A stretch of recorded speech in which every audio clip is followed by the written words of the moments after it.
Hello, YouTube. Hi, YouTube. Welcome to the first episode of Holocycle in Daggerheart. Super exciting. We just converted from D&D 5e to Daggerheart, which if you check our YouTube, we do have where we kind of break down how we did the conversion. I will go over some new stuff or some past stuff just to keep anybody caught up if they're just interested in Daggerheart and this is your first episode joining. So, first of all, this is a high complexity campaign. This campaign blends gritty survival mechanics, faction intrigue, and custom content. So we're going to have a bunch of unique crafting system, homebrew adversaries, stuff like that. The big thing in this campaign, though, is, one, the way some of the classes and heritages work.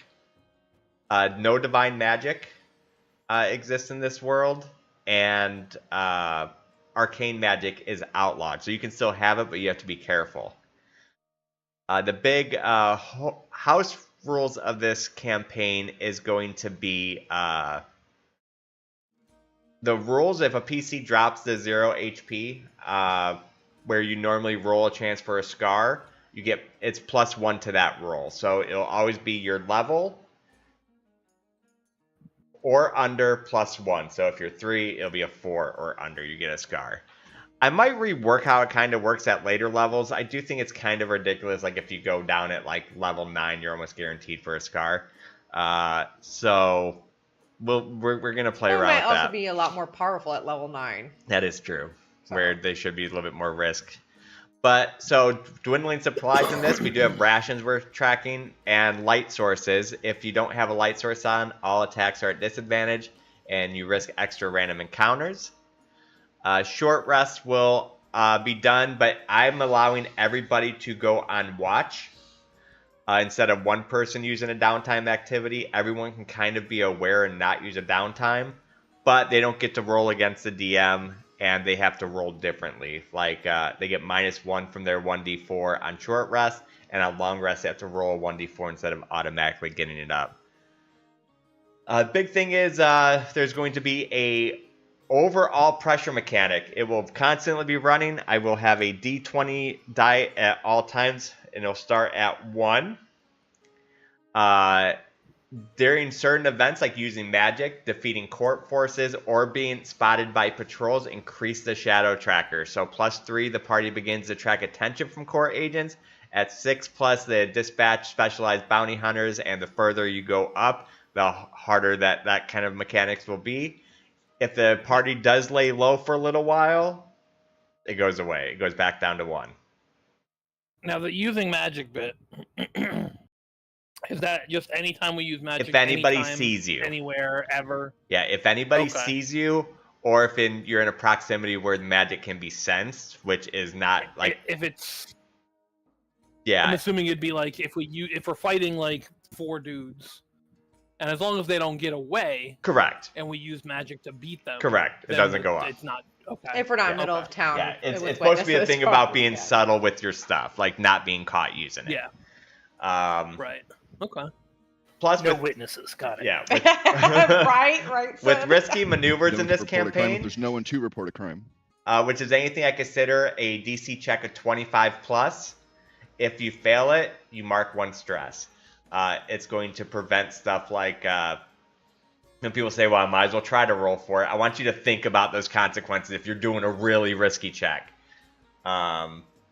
So if you fail, if you succeed, nothing happens. But if you fail, you can mark 1 stress. Wait, risky maneuvers? What is that?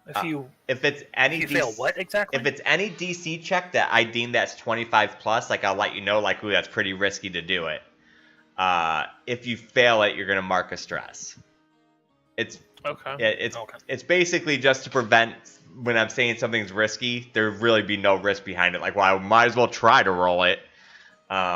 It might make you think twice, like, ooh, is it worth the risk? If people don't eat, you're going to gain 1 incurable stress, and by 1 incurable stress, I mean you can't use ability to get rid of that stress, but you will regain all incurable stresses after getting enough food. So that's kind of the way it works. But unlike our D&D campaign, there's going to be a lot of that had like a lot of like micromanagement. This one's going to be go away from a little bit of that, but expect fear to be used against you in the overland. Like that's going to be like kind of the replacement to add like this over looming fear on you guys going into the world. Is the fear will be used a lot against you guys accomplishing stuff in the world.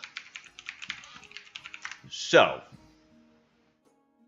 let's begin. Anti-cheat? Anti-cheat, yes.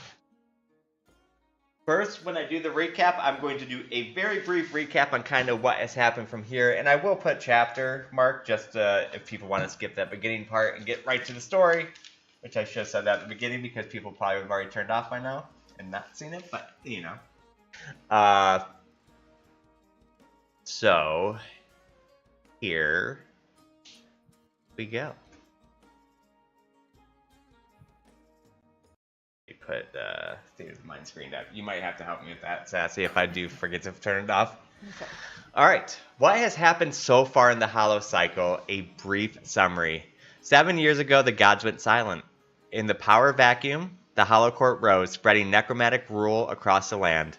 Our story begins in the drowned ruins of the Shrine of Tavros, where 20 hopeful souls sought a relic said to sing of the dead, but only 5 emerged alive.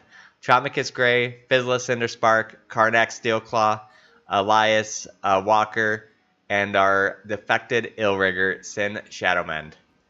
Bound by survival and the safety of mysterious girl Lysa, they returned back to Redwick, even though Lysa wasn't there for that part, as a fledgling company. 6 months later, a missing courier drew them into the forest north of Redwick, where they fought horrors and haunted purpose.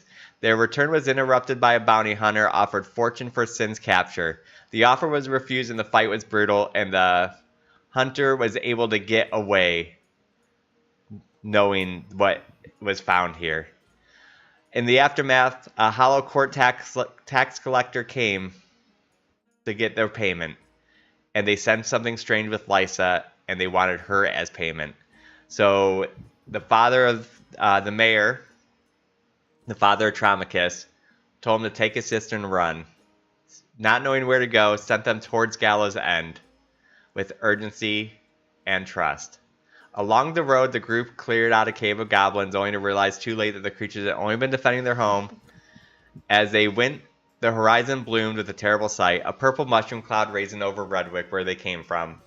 There was no time to turn back, except for Traumacus told the group to continue with Lysa, as he's going to go back and check. That kind of leads us where we are today. We went through Graveford and had our slight adventure there, but we never found anything. And the group is now heading away from Graveford in our last session. The shadow expanse of the Thornvale forest is looming ahead. You press onward toward the distant goal, Gallows End. Along with a lonely stretch of road, the path split, and there, at its heart, stood a weathered shrine. Its figure, cloaked in moss and silence, bore no name you recognize. It was then that you noticed Lysa, her expression distant and her lips parting. A soft, haunting hum slipped into the air. She didn't seem to realize she was making the sound, but each experiment with the shrine drew a reaction from her, subtle but unsettling. Whatever presence lingered around and was beyond your understanding, and so you chose to leave it and continue on. Further along the road, an inn appeared, timbers sagging, its windows dark. Hoping for shelter, you approach, only to find lifeless bodies of women and her 2 children, with fear frozen on their face, hung up by the front steps. Inside the building sat hollow, but until the 3rd floor. There, 2 spirits knelt at the side of their beds. As you drew nearer, the wall itself split into a scream, and an apparition of a furious woman surged forth.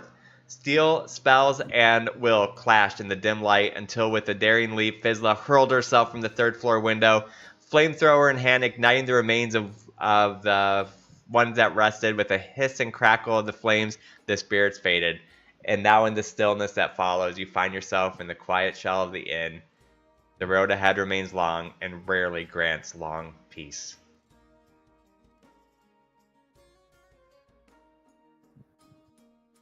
So, Nice recap. We're still in the house, right? Correct. I'm pretty much saying that you guys have all rested. I reset everybody's stuff to where we'd start as if we started a new game. Everyone should have 2 hope. Everything else should be cleared. I start with 4 fear. As I'm is 4 carrying players. the 1 bag of gold that was given to us by the mayor. And then everybody should have 1 handful of gold. Yep. That is what I see here. Okay. So, but Fizzla's carrying that money that the mayor had given us. Yeah. Gold is very precious. In these parts, money's hard to come by.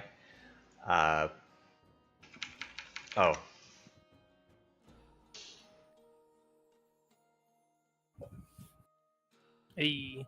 Yeah, he looks really cool. Rename Elias, and then I give him unique and assign. Okay, then you need to assign this too. Did we have a chance to search the house? Is that what we're starting up?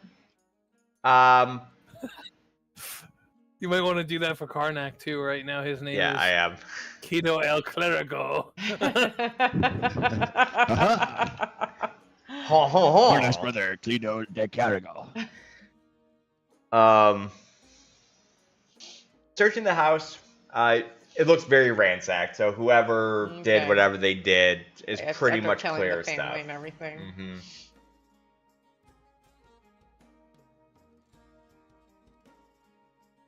What time of day was it? When we I would say at this point it's morning. You guys kind of rested. That's did we rest in the house? Yeah, that's why you guys are all starting. Just at scratch. That's all. I'm just trying to like set the scenario in my head. Like, what have we been doing? You guys are in the inn, finding it being a decent shelter to rest. The day is free. It's yours. We had cooked human. You what? We had found a barrel of clean drinking water. Is that something we need to reflect on our inventory? Yeah, you can put that in your inventory. A barrel of clean drinking water. Now, there is no weight in anything in this, so I do want you guys to really believe what it makes sense to carry in this campaign. That's why, we said this was a little barrel. I think correct. Karnak put it on works. his back, right? Like a chest of gold, you guys will not be able to get a chest of gold unless you have something that carries a chest of gold. So it has to really make sense. Karnak just puts it on his back and doesn't fight anymore. Yeah, that works. Yeah. I'll keep piling things up. It'll be like Death Stranding, just a massive stack of boxes. And so didn't we get that exoskeleton in the last town? Inside of Daggerheart, 30 strength. There really is no dark vision or anything like that, but we're gonna carry over what previous had. So I'm still gonna give dark vision to Karnak and Fizzla. And the other thing is, when it's dark, I'm just going to kind of tell you guys it's dark because it makes the board almost unseeable. Like, the lighting's not the best in Tailspire. So we're just going to have to play with it, and you guys are going to have to pretend it's dark without me actually forcing it to be totally dark. All right. How bad is it? Can you just make this nighttime right now just to see how bad it is? We did it nighttime in that sewer. In the sewers for the other one, and stream, you couldn't even see the characters on stream. Yeah. Oh yeah, that's Yeah, and the lights just don't dark. And the lights just don't make it bright enough. Like, yeah, so like right around you's okay, but it's just not bright enough. I would like to see a little bit better lighting. Yeah, and you could not see like it all on screen when we were in that sewer, so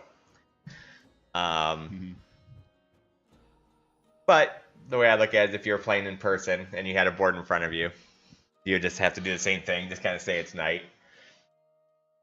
All right, so what are we doing, guys? We're at the end. All right, well, Vizsla puts the map out, and she's like, I think we're probably about right here. And I think we're right there on the fork of the road heading No, towards... so you're ahead of the fork of the road. You guys are probably about right here. Okay. So to the east of the lake. East of the lake. Yeah. Okay. So her being the map person, she kind of goes, so we're going to have to head through this Thornvale forest. I don't know. I've never been there before. I don't know what to expect, but I think that's the best way to get to... we're trying to get to... Gallows End. Gallows End. Yes, Gallows End.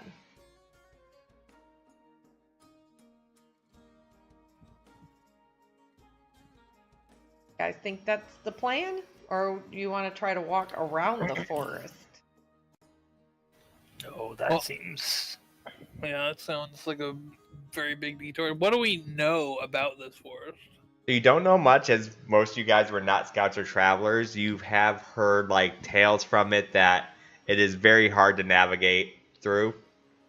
But that is pretty much the extent of your knowledge of it. None of you guys have ever been there or anything. Although you've heard... Elias was a scout, but he was... You never went that far.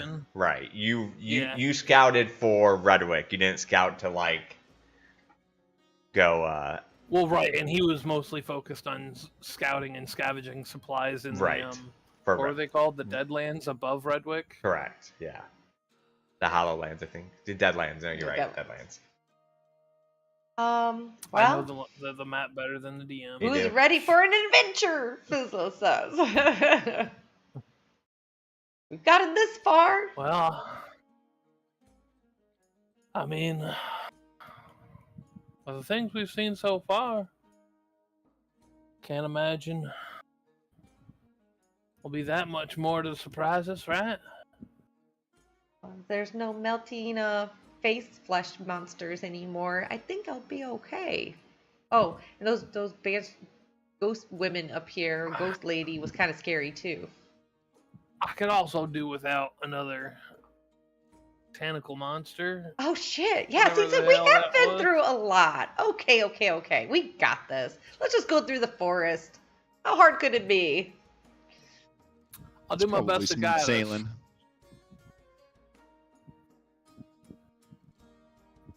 Okay. So you guys rolls up the map, puts it in her backpack. You guys pack up all your things. Punching the backpacks over your shoulders, walking out. It's a brisk fall day. Not cold enough to impact anything, but it is starting to get that Halloween brisk to the air. Okay. Vizsla, she kind of goes, I guess when Karnak was pulling me on a carriage. A cart. My little legs trying to keep up. I'm sure we can make something work. We're quite crafty. Walking for... You'd pretty much walk, the first day. Probably about a day and a half walk. You get far enough, you take a rest. It seems very clear. Nothing, it's even like weirdly quiet. This is so peaceful. Yeah, you really haven't ran into anything or seen much since the inn. I need everybody to -1 ration from their inventory. I think you just have to click it to edit it. Yeah, I guess in notes you put 10, so I guess I'll just... It's just 1, too. We don't have like any kind of weird system in this. It's just 1 ration. Same. Yeah, everyone's just gonna eat the same.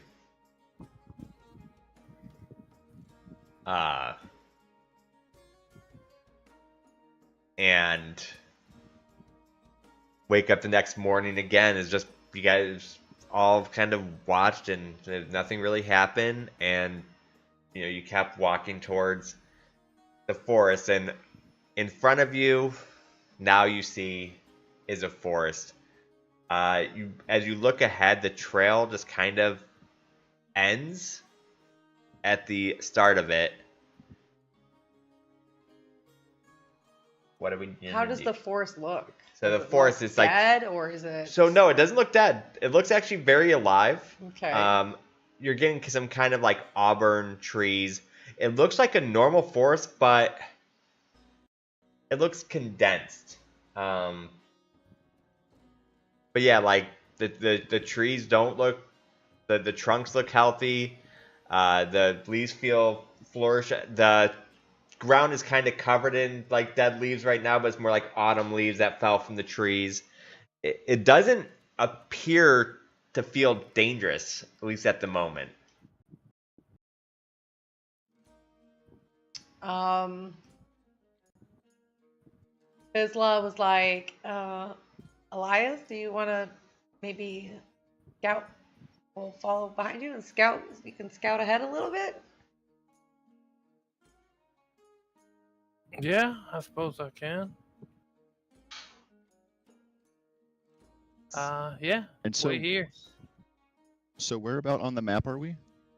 You are see where the trail on the map is about to enter the woods, but you don't actually see a Okay. trail when you get there.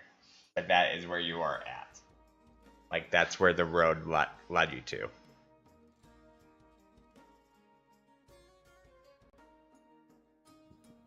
All right, Elias, lead the way. I guess instinct roll. Yes. So go ahead and give me an instinct roll. As you enter the forest, you do notice, like, kind of when you cross the threshold of it, 23 with fear. is there's like a sweet smell to the air. It's one that you're not quite used to smelling in a forest, but Is it one I recognize? no, it's just nothing you've never really smelt before. You don't know if it's a certain flowers that grow here or anything like that. It's just like this subtle, sweet smell. Okay. Right. So, you guys travel into, you find a path. It gets kind of swept away by the leaves and stuff. So as Do we see any flowers around? No. What you see right now is you're just kind of walking down this path that has orange, yellow leaves that are almost covering what little path remains. Along both sides of you, all you see is like tree, like two trees, and then when you look through those two trees, you see another tree, and like it's hard to even really see deep into it. It's a very dense forest, and it almost seems like the further you go in, it gets like a little bit more dense, and then you'll walk a little further, and it starts to kind of open up and then close. Sorry, go ahead. Can Elias inspect a few of these trees and see if they have any kind of like sap? Sure. I guess for instinct again. I would say this would be more like you're analyzing, so it'd be a knowledge. That's a little bit not as good for me, but let's see. It's a straight 9, Okay, but it's with hope. Yeah, at least it is with hope. You can't tell anything really different about these trees. Everything just seems exactly like how you would expect a tree to be. Nothing seems out of the ordinary. How does Lysa look going through these woods? Lysa, as she's walking behind you guys, it's weird that every now and then you still hear her humming that hymn that she was doing from the statue. But other than that, she's acting unaffected by anything. She's just kind of walking with you guys, kind of like her cloak is up, her hands are kind of like gripping the collar of her cloak, and she's just kind of walking. She's never seen anything like this either, at least Not that she can remember, so she's just kind of almost in awe. What was the age of Lysa again? She's about 14. 14. Okay, that's right.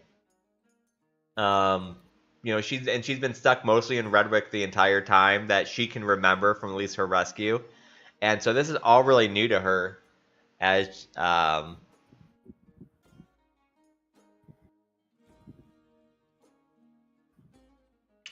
All right. Well, the last couple days been pretty smooth. Maybe we just walk right to Gallows End. Do we know which way we're going? Can she look up at like? Can you see the sun? Can you see like the horizon to try to pinpoint what direction? Are we still going south? Are we still going? Roll a navigation check, so an instinct. I'd probably say this would, you'd probably have asked Elias this, unless you didn't. Huh? Yeah, I asked Elias, rolling do you think instinct. what direction we're going? Yes. Yeah, so go ahead and roll me an instinct that? check. Is this like a group check? No, it's just you trying to figure out as she asks. Okay. That's not good. That's a 7 with fear. Yeah, so as you're walking, you're almost like, you're like, oh, this is we're going east, and then you kind of like look around, and you kind of like go in like a full rotation. You're like, wait, is that east? And Elias is kind of like walks in a direction, you know, while everybody's kind of looking around. I'm gonna spend 2 fear. As you guys are kind of looking around, being kind of concerned that Elias that wasn't sure exactly. As you turn around, you're like, Elias, I'm not sure which direction we're going, and you don't see Elias. Oh no! Elias! Elias! So, Elias, as you are walking in the woods, you know, you're stepping on like some branches trying to figure out your outcome, and you're almost getting like lost into your surroundings where you're not used to not really knowing your direction that you're going, so you're almost like befuddled by it. You're just not sure exactly what's happening, and you feel like you can almost feel muffles of them shouting your name, but you're almost confused. And at this moment you find like this silver rune like on the ground, almost kind of like a broken like long bracelet or necklace. Okay. I guess he'd kind of carefully pick it up, but the way he's gonna pick it up is he's gonna kind of pick it up with the tip of his sword and kind of like hold it up, and like gently put the tip of his sword through the chain and lift it up. Okay. So as you do that, it slides down. It just looks, you know, kind of like rusted, a little bit tainted, but you don't really see anything on it.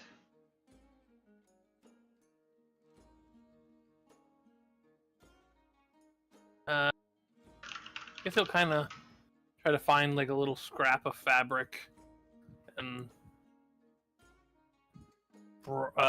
dust off the symbol. And then does he see any kind of like known religious symbols on it after he like cleans it off a bit? You can roll me. Okay. You can roll me a knowledge check. Okay. 16 with fear. The symbols look old, but you can't quite place exactly what kind of ruin it is. Hmm.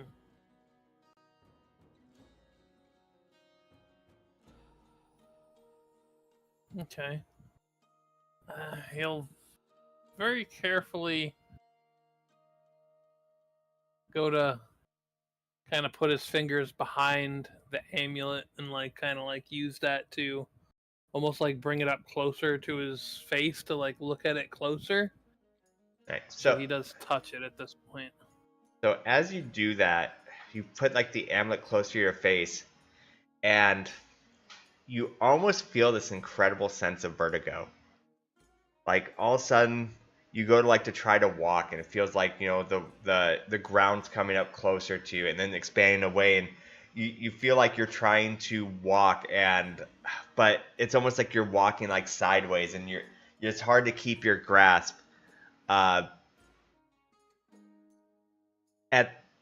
As you almost like try to like call out, like, wait, what's happening? Your eyes just roll back in your head, and you collapse underneath the tree leaves. And we don't know where Elias is right now? You don't know at the moment where he is. What are you guys doing? Can I look, see if there's any tracks of Elias's footprints through the leaves or something like that? You can roll me an instinct to try to find them. If you guys want to do a group one to try to, like, you guys are coming as a group to try to come together and find them. Yeah. Yeah. All right. So who wants to lead it? Who has the best instinct? I'm only +0. +1. Yeah, 0. All right, so I think Sin's our leader. Okay, so the way this works is now Fizla and Karnak are both going to roll a presence check or an instinct check, and then so they'll either plus or minus to your roll, Sin. Okay. So I'm a 10. it's not great. Ooh, there you go, Karnak. Okay. All right, so now you go ahead and roll yours. This will be a straight roll. So, because you got a +1 and a -1. Does he still get his +1? We just, Karnak and I. Yeah. Yeah, correct. Okay. So that is with fear. But as you are looking through, you don't quite see his tracks, but you do see, like, all of a sudden on the branches, like, a little bit of, like, scrape marks that look like maybe his bow was kind of scraping against things. So you do kind of get a direction of where he was heading.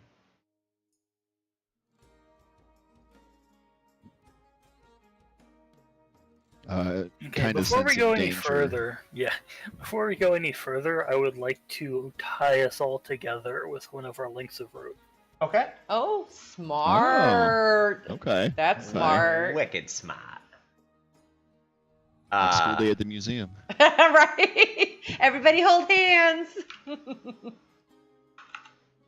right, 1 second. Yeah, I'll add those rations in with you.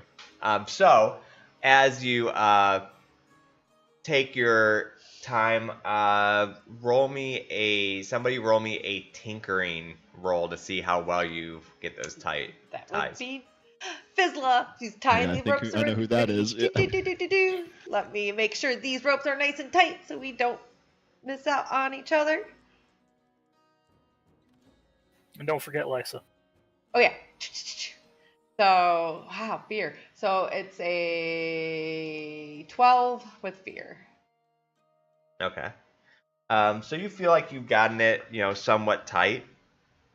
You're not quite sure if it's, but you feel like it's good enough to hold everyone together. All right, so are we going to head in that direction? Yes, that seems the most. Yeah. The most lead that we have. So as you start heading in that direction, all kind of like chained together,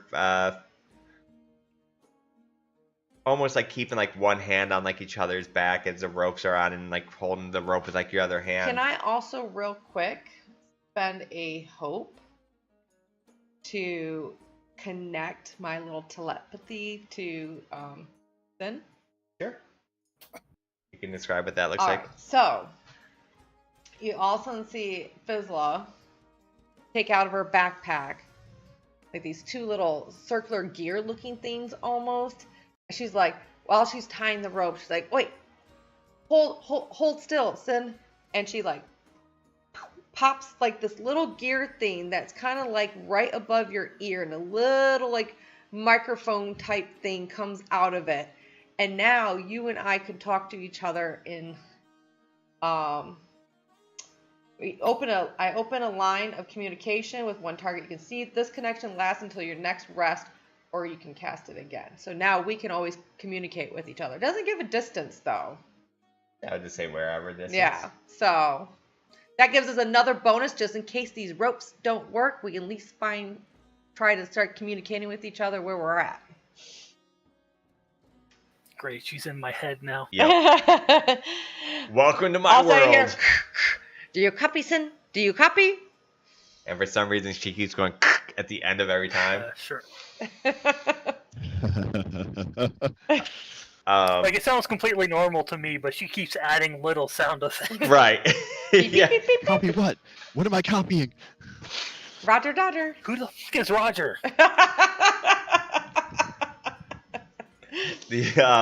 So you guys are walking, and it's really not that far away. Like, you would have almost expected that you would have seen him from where you guys were, but I shouldn't say you see him. You're not even sure if you see, but his clothes look the same. All you see, so as you're walking through, all you see is an upper torso, legs, and an animal almost like at his face, and you can only see it from the back.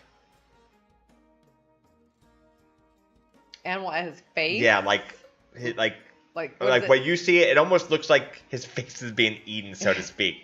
Like, as you come up, you're seeing like this animal. Oh, no, is he dead? Scoot, scoot, scoot. She tries to scoot the animal away. It kind of like turns and looks back at you, and then it just goes back to doing what it was doing. Do I see what it was? Try to shoot it. It looks like it looks kind of like a dog. Don't shoot the dog. Does it look like a corrupted dog? Like It looks scraggly. scraggly, like dirty and scraggly? And this seems like Elias on the ground. Yes, yeah, it's wearing what Elias would wear. But you can't see Elias's face. I'm gonna pull out. Yeah, I'm gonna pull out my pistol and then walk towards it. I ideally would be in the front of the rope line so that I could be the first to encounter danger if possible. Yeah. I just want to. I don't care about this animal, but So, Elias, and I don't want to make a lot of noise. I'm gonna try and boot it. so as you start walking forward with like your gun pointed, you feel like a thud at the back of your head, like someone just threw a rock at you, or like an acorn. I'll whip around real fast, And kind of pointing. I don't really know what I'm looking for. I'm scanning with the firearm. you see Lysa back there, and she gives you like a two hands out, like no type motion. Liza just hit you with an acorn. I think we'll stare at her in disbelief for a second, and then kind of grumble to himself, and then instead of kicking or booting the creature, we'll just start making noise like, "Hey, go on, get!" As this happens, Elias, you hear like,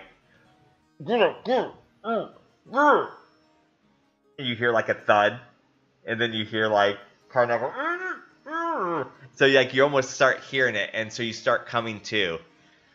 You come to Slaver, just licking your face. and you really can't see yet, but as your eyes start opening, it's like your childhood dog, and the dog has that necklace around its neck that it was wearing, or that you picked up. And you said Elias was kind of already in a sitting position. You're laying down, so if at this point think of it like you're kind of coming to, like your elbows are kind of like moving to raise you up, almost like you know how you would get up after being kind of knocked down or something. So he kind of pushes himself up to a seated position, and he blinks a few times and shakes his head, and then rubs his eyes, and then he looks, and he still sees the dog there, so he closes his eyes again, rubs them harder, and he opens them. Clyde? Well, what's going on? And just like he just keeps like licking your face. How in the hell? Elias, you good? How'd you get here, boy?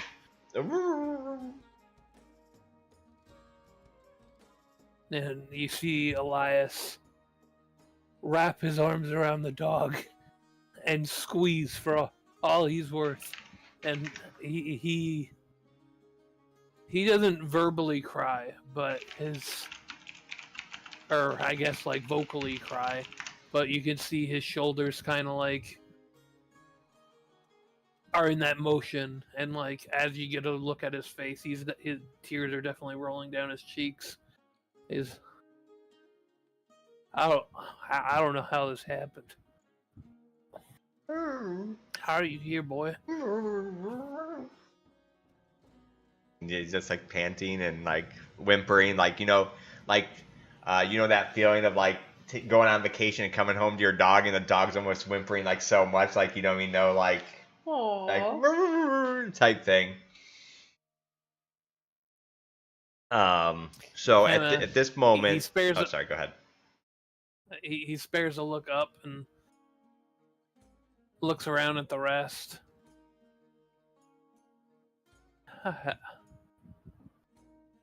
It's all right. This is I don't know how to explain this. This is Clyde. What? He died. That's the dog. Yeah, you told us about him. I don't know what's going on. What kind of magic is this? This is a cruel trick. If this is a cruel trick, my heart will break. But I'm gonna hope for the best against my better judgment and hope this is real. At this moment, you're looking at the group and you're seeing like Lysa doing her drawings that she normally does.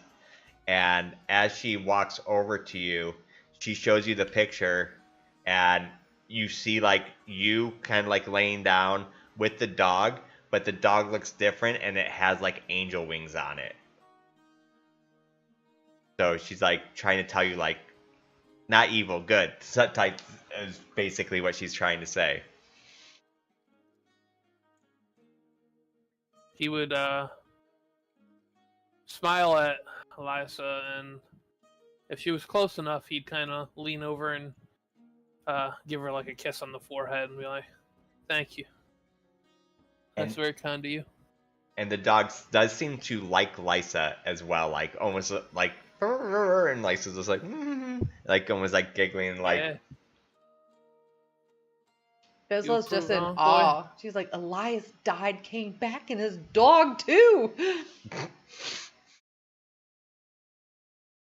True. We're just blessed, I guess. I think Karnak's thinking of the ways that he's seen people he knows come back, and they are much worse off. And so I think he's a little skeptical.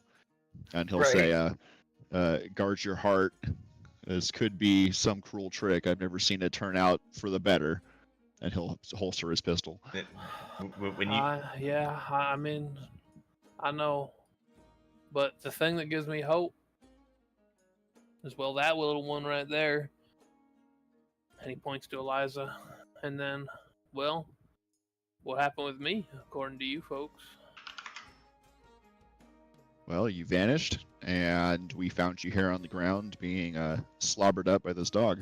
Well, that's not what I was referring to. I was referring to my Oh, when temporary you went death. boom boom. Boom boom. Yeah. So the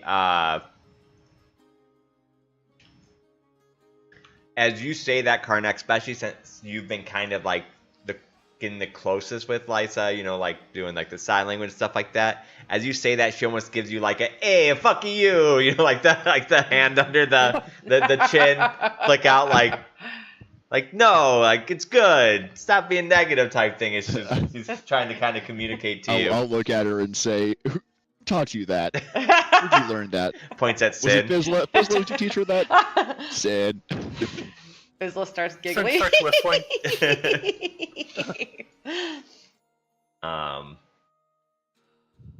So you guys get up. You feel great, Elias. Like you still don't know what happened. You get up and everyone is Like, there. This world's so messed up, we needed some hope and miracles. I say we take it as a win. He gives Clyde one last hug and like kind of kisses him on the snout and gives him a scratch behind the ears and gets up. All right, Clyde, let's show him what's for. Ain't happening again. You're staying with me this time. So Speaking of that, Bizla ties some of the rope over to Elias, joining our conga line. how do you And then- feel about the scene, Sin? Sin was kind of side-eyeing the dog, but as long as Lysa trusts it, then he'll go along with it. Yeah. So I am going to blow a fear. I will say from those, I would say Sin sounds neutral about it.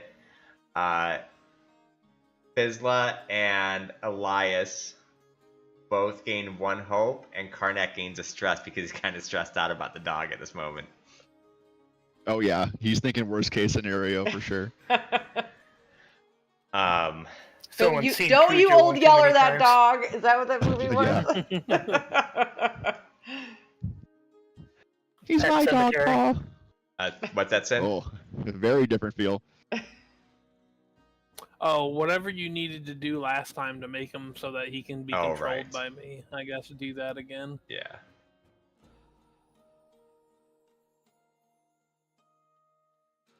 Though, for stream, let me see if I could find that picture. Yeah, I can show a picture. Yeah, because this just represents. It's not actually what it looks like. The Hero Forge. Here we go. On the topic of familiars, I still have Junior. I'm not sure mechanically how he plays, but So when it comes to consuming rations, am I consuming an additional one for him? you are still doing that. Okay. Okay. Want to show the picture? So you're gonna have like kind of a homebrewed familiar thing, but the one thing you don't have to worry about, like most of that thing that you see is true. Like if he's standing next to you, whatever, it's gonna hit. But if he gets hit, he's going to run and go into hiding, so he won't die. Okay. But it's gonna be kind of like a homebrewed familiar for you. There's Clyde. Understood. He definitely a shaggy little dog. Cool. So like an Irish wolfhound or something? Yeah, so he's a bigger dog for sure, but yeah, he's kind of like he's basically looks like an Irish wolfhound. So the way the That's pretty picture cool. at the very bottom it looks like is that his tail has an evil demon face on it. No, I think it's just the artist watermark. Yeah. Karnak may have It's me like, right no, now. he's corrupted. He's got a faces in his tail. Yep, Cujo. No, he's adorable. Oh man, look at those evasion scores. Now that I have stream pulled up. Right. Oh yeah. So, what are we gonna do now? We're in the middle of the forest. As you're looking around, I'm going to spend 2 more fear, and you almost don't even know which direction you just came from to get here. Like you're just kind of lost now, like almost like in this middle of this woods, circled around. You're like, shoot, what direction should we even go? Someone check the trees for moss. Right. Well, Fizzla, she has her herbalist stuff, so she's like, okay. She's then look at the nature. Seems Yeah, like it's analyze, recall. I'd say sure. Yeah, go ahead. what kind of roll? Knowledge? Mm-hmm. Like, let me see. We still all tied up together? Yep. Okay. As far as I know. Yeah. Well, seeing that we seem to have lost each other probably is the best. Alright, so... Oop, I don't want 3 dice.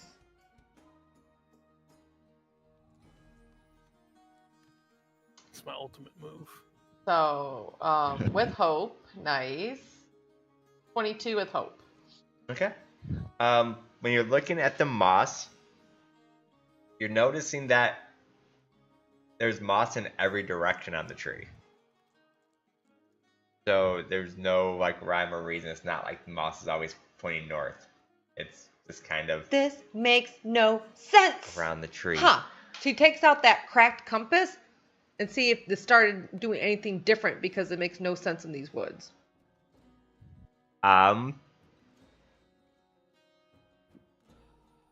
It does react to these trees, but it's just kind of spinning. It's not because you haven't brought it on in a while, so you're not even sure if it's like reacting to these trees or if it's just started spinning recently.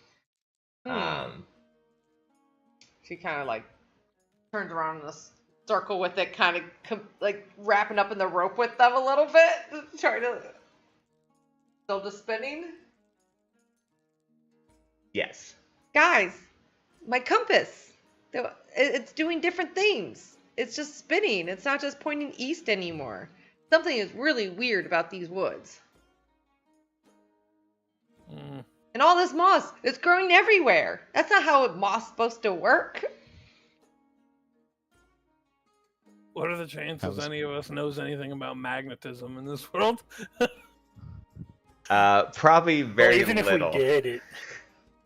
Even if we did, it doesn't work off of that because it wasn't pointing north to begin with. Right? True. So, what are we gonna do? I say we pick a direction and just keep walking straight. We'll end up somewhere. Elias is gonna. Clyde was found in this forest. Oh. So Elias is gonna look to Clyde.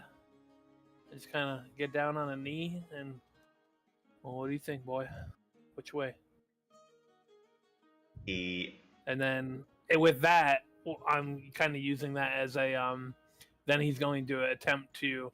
I'd like to use my hope of basically when working with my hound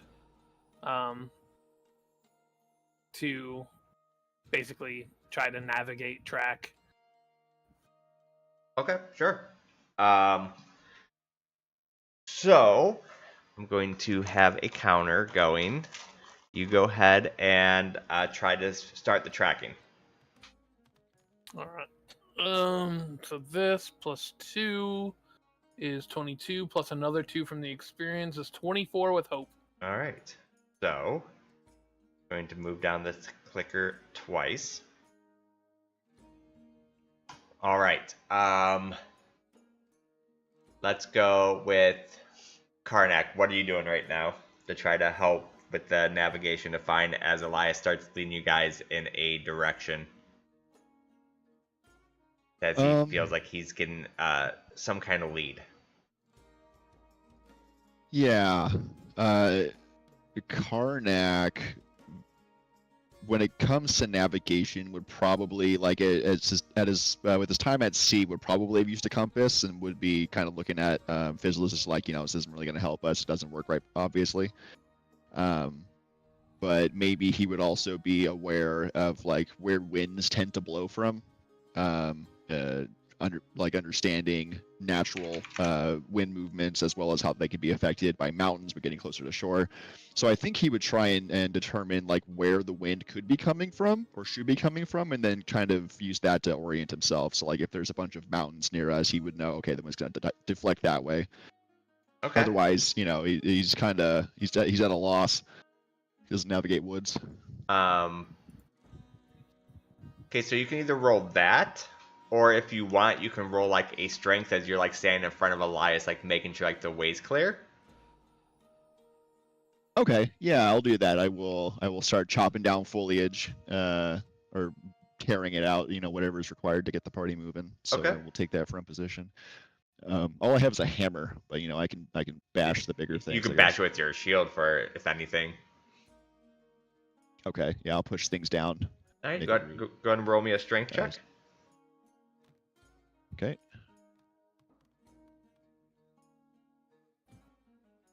Uh, 18 with hope. All right, that brings it down. 2 more. Sin. What would you like to do to try to help navigate these woods?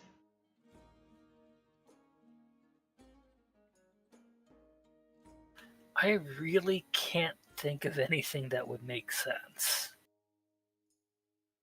Okay. You could maybe stand in front with Karnak and like try to help him chop down like the trees, and it looks like you're pretty strong too. Like maybe like lift stuff out of the way. Okay, yeah.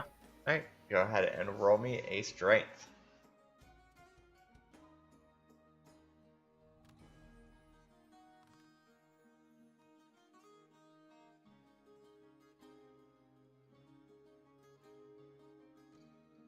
So 13 hope. 13 with hope.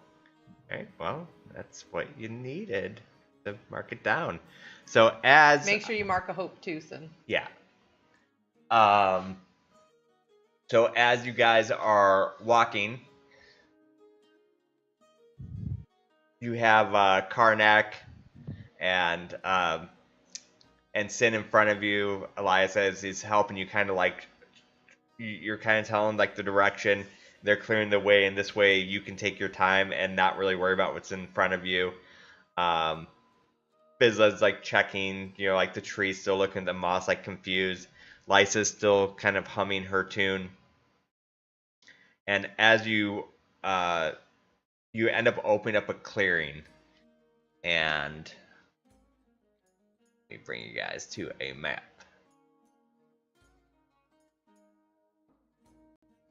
This one?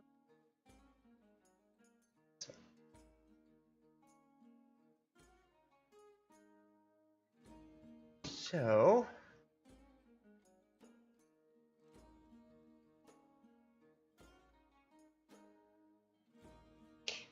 Thornvale Forest is sure a thorn in our side. ha. Ah.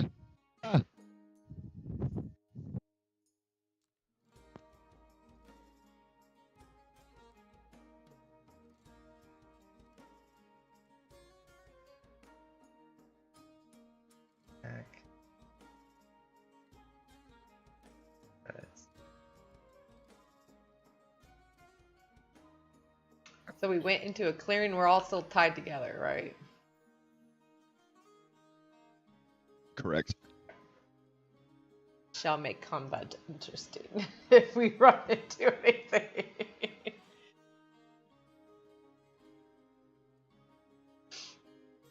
You ever read the Edgar Allan Poe short story Hopfoot or the 8 Chained Orangutans? Mm-mm.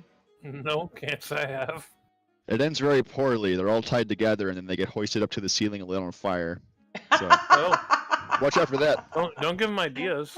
Don't worry. We're not orangutans. Don't forget to clear it.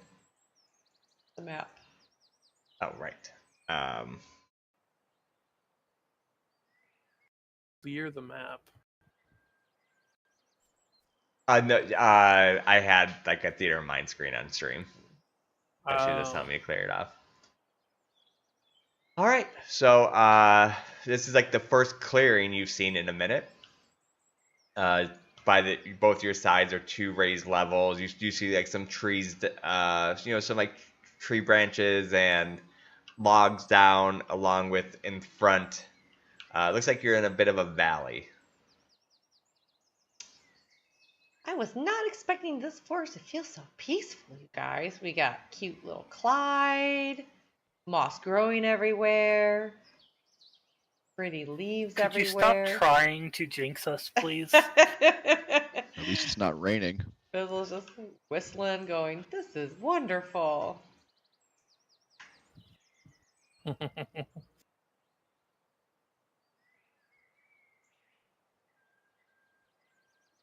This is how the world should be.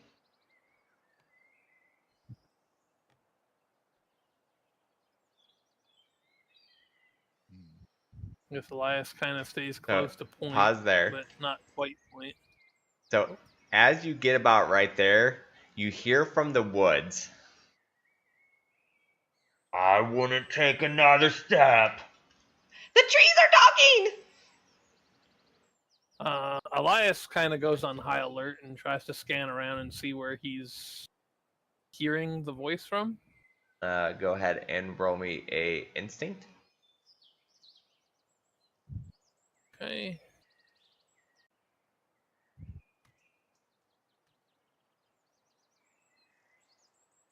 The 15 with fear. All right, so since it was with fear, you can hear the direction, but you still don't see anything. It looks like it's coming from like over in this direction. Okay, so he'll kind of points out the direction that he heard it from over here to I don't know, the north or whatever direction this is. Oh, And right out in Raise the my open. shield and kind of face there. He's gonna kind of start peeling off to the side. And here. don't you move! As you like Wait, start watch walking. out. We are so roped together. I don't know how far you can go from this to the Oh side. right, we are Yeah. roped together. Shit.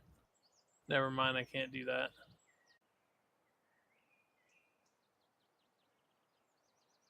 I would just suggest that you guys turn around Well, and leave this place. why is that?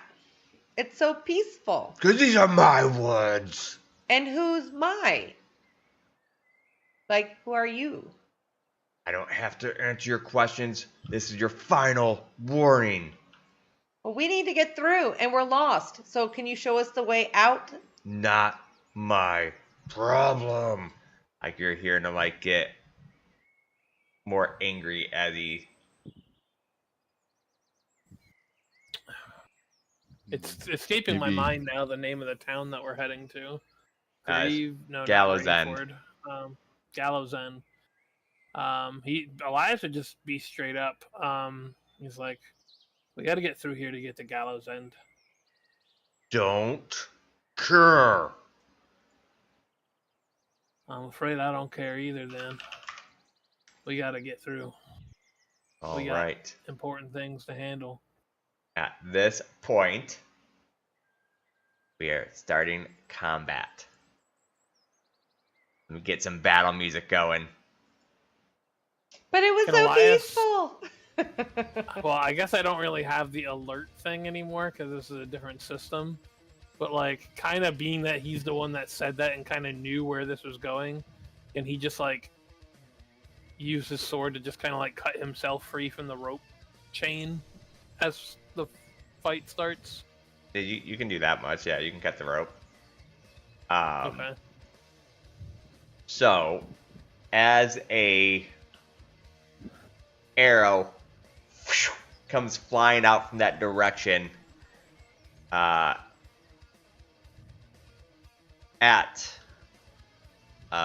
we'll say Elias, because Elias was last to speak.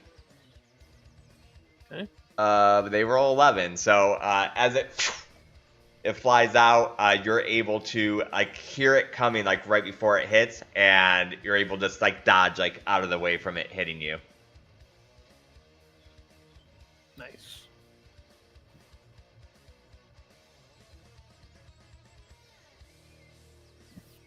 All right, is your guys' go?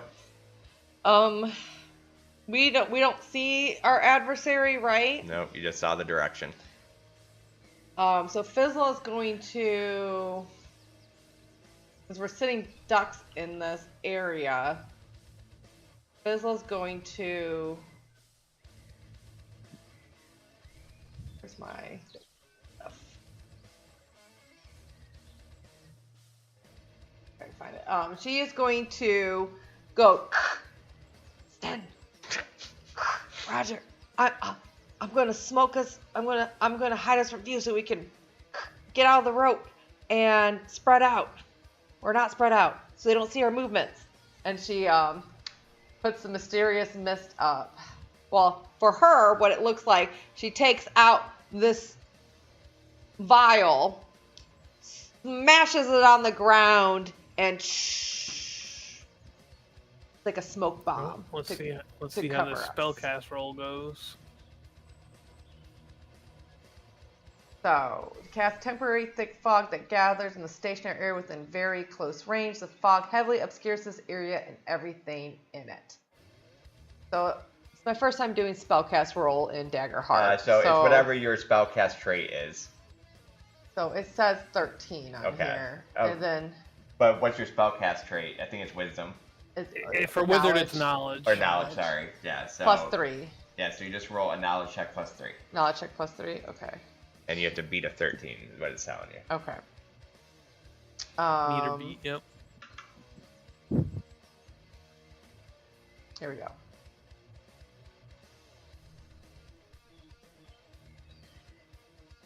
Oh, that So is a pass. 26 with hope. Yep. So you make the smoke bomb. Seems to be high quality. You said it goes how far? So it's area within very close range. So it's 30 feet then? No, very close close is is 10 feet. So I put it right in the middle of between Elias and Oh, okay. that. I'm trying to obscure the party so we can get free from the ropes because we have arrows being shot at us.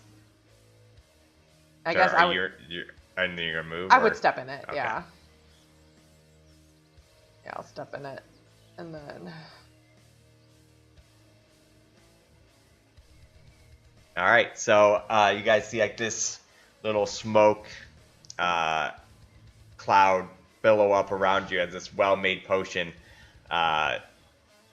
does a good job of just like obscuring the mist, leaving Karnak out of it. But I was with hope, so you guys get to go. Right. And then Elias is already free. So I think he's going to, being that he's shown to be kind of evasive, he's going to kind of dart out of the smoke. And I'm going to try to push with an agility roll here. So here's the first 30 feet. And then, because I think if I fail the agility roll, I don't get to move, right? Correct. Right.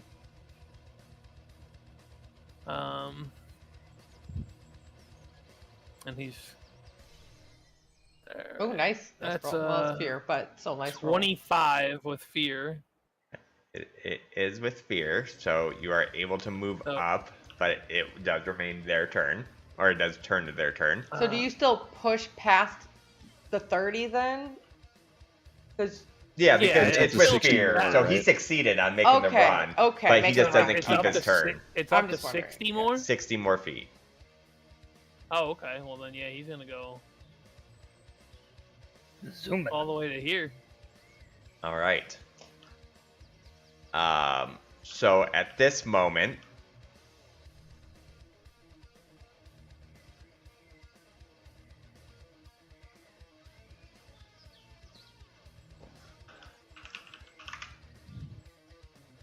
out of the trees. A wolf comes up, and it is going heavy metal wolves. heavy metal wolves, and is going to come out, and since you're getting close, it's going to attack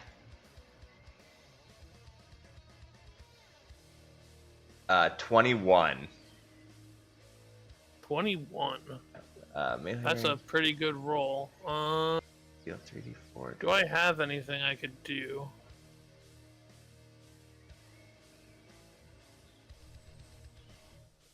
Nope.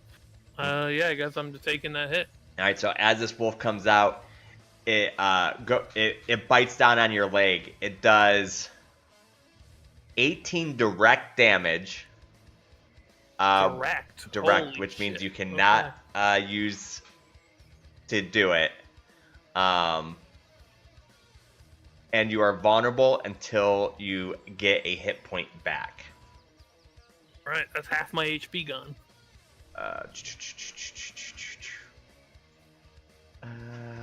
Where is that? All right, it is your guys' turn. I will go and I will try and cover that distance. So first I'm going to move up 30. Okay. Then I am also going to attempt to sprint. So it's going to be this plus 2. So 16. Yep, that succeeds, and with hope. Okay, I'll mark that hope there. I'm going to get myself on the other side of it here. And am I still able to take an attack? Yep. Yeah. Yeah. Technically, that's Okay. an action, but I'm always okay with the movement and an attack. So Elias couldn't use armor at all Okay. because it's a direct It's hit? a direct hit. It means Ooh, no ouch. armor. Just direct, yeah. And so I'm going to pull out my pistol, and being very close to it, we'll have a +1 to hit.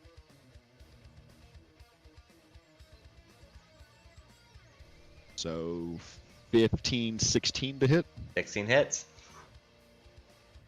Okay, with hope. So I will mark that. And it takes a, it's going to be 2d6 plus 1 because I am a tier 2 and this is d6 plus 1. So we're going to go 3, 8 damage. 8 damage. That is as are you shooting your gun or your hammer? It's the gun. Okay, that's what I thought. pistol. Okay. So as you shoot into it, you do hear like the and you hit it for, you feel like you got it for major damage. Okay. The wolf, does it seem like it's, after it attacked me, did it seem like it's some kind of like magic wolf or? I mean, you can analyze it on your turn if you want, or if you want to take a turn and analyze it, you can. You rolled with hope. Well, the reason why Elias would be curious about that is like obviously like it went right through his armor, so. Well, it's well placed shot. It doesn't seem like anything magical to you.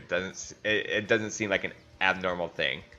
You know from your past that dire wolves do a hobbling strike, which when they make an attack, they can successfully deal 3d4 plus 10 direct damage and make them vulnerable. So you kind of know that it's a thing that dire wolves are just very good at placing their Bites, their attacks. teeth.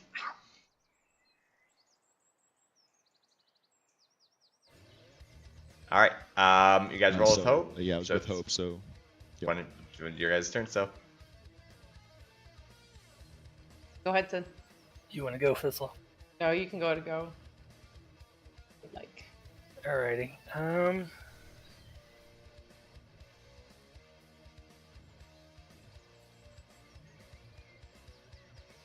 sounds like Elias might need you up here if you can make it. Yeah, I'm trying to check something here.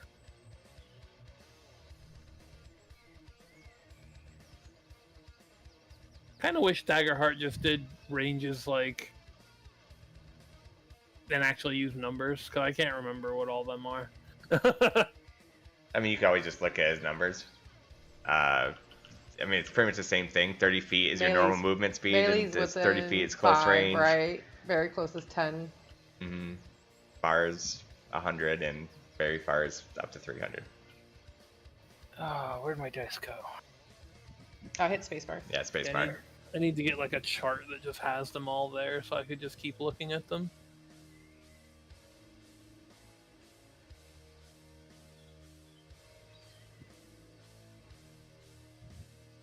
And it's agility to try to Correct. sprint or whatever? Mm-hmm.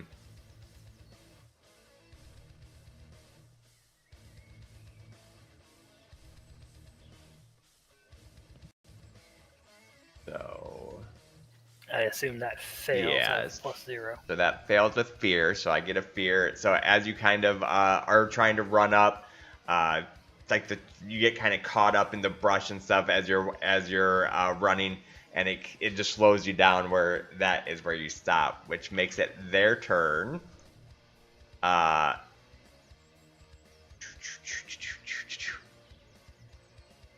It's going to be a second.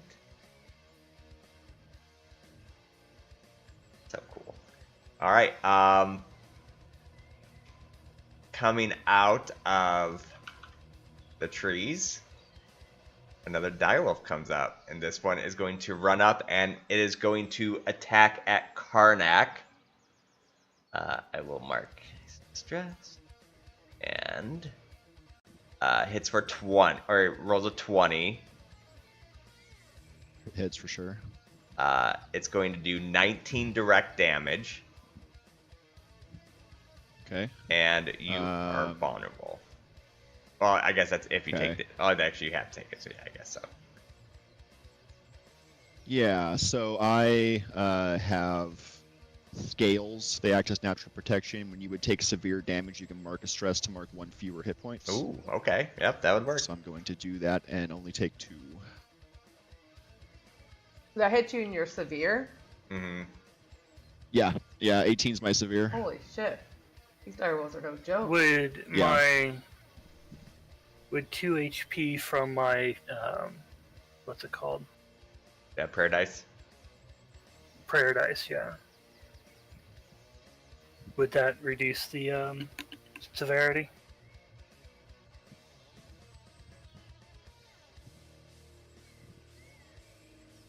Well, how much was the damage total?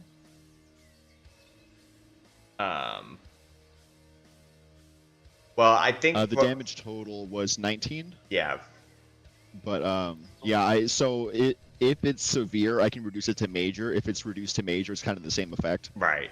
So I just save the dice. It would just be a matter of like me spending a stress versus you spending something. So I'm okay for now. Like you know, I don't have unlimited stress, but I'm okay. All right, it's your guys to go, Fizzla. Alright, Fizzla. Hey, Sin, what's going on out there? Big ass wolves! Whoa! Shoot! Alright, here I go! So Fizzla is going to click her heels, like her boots, and she is going to spend a hope to use her steam-powered rocket boots to try to jet to her party out of the cloud of smoke. So that is agility, right? Mm-hmm. I need to spend the hope. Spend the hope for +2. Alright. So. I'm coming!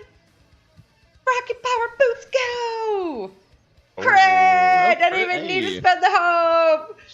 So, as you just like burst out of there, as that happens, your rocket boots are able to grab Sin and kind of drag him with you if he chooses to accept. Sure. So you just come like flying out of there. You're like, I got you! I got you! And sets you crit. Give you a little extra effect. She had a lot of oomph on her boots. It's like a jetpack. I found the hidden overdrive mode. And And then can I place her where I want her? Yeah. I just kind of putting you up. And then Scene said big ass wolves. She got her fizzle, bang bang, zappity splat cuff. She clicks her fingers with the rings, and it switches into her flamethrower, and she goes to the wolves with her flamethrower.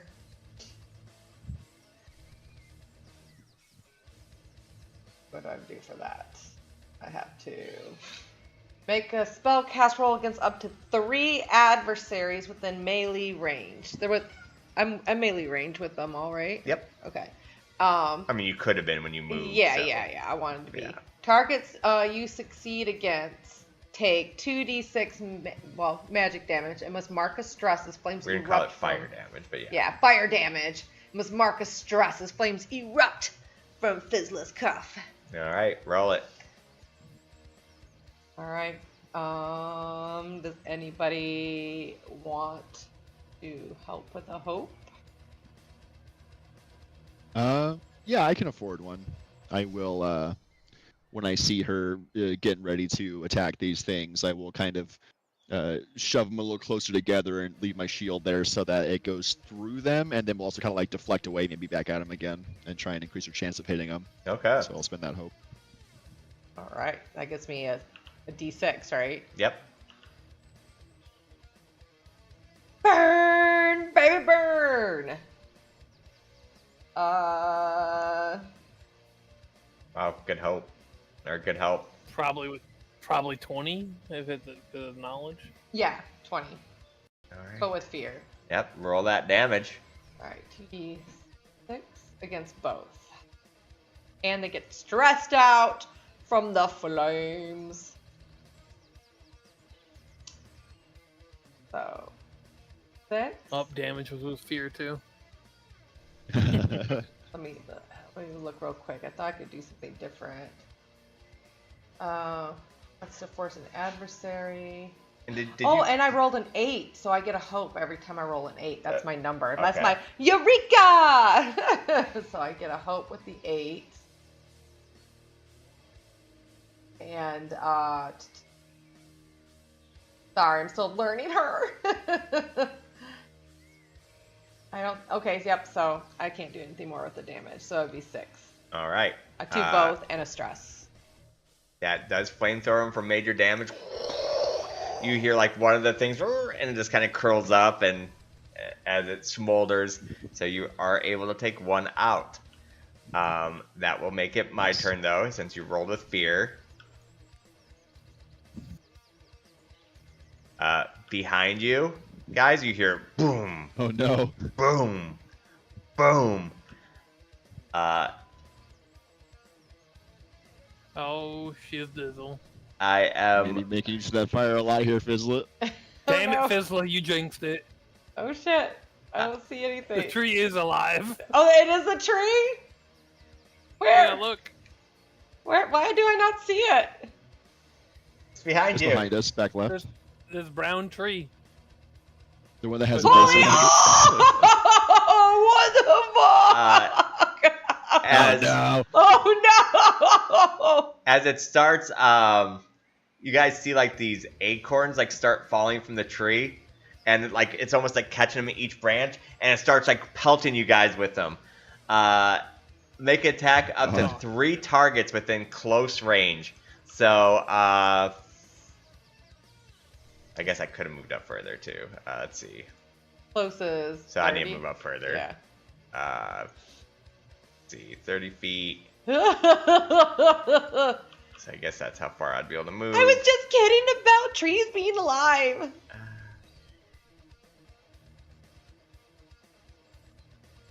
Alright, so it looks like I can hit Sin.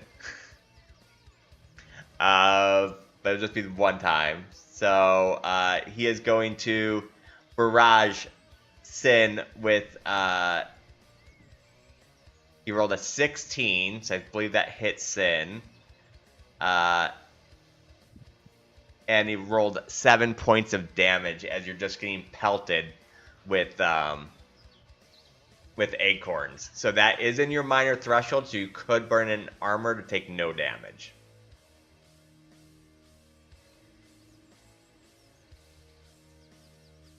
Yeah.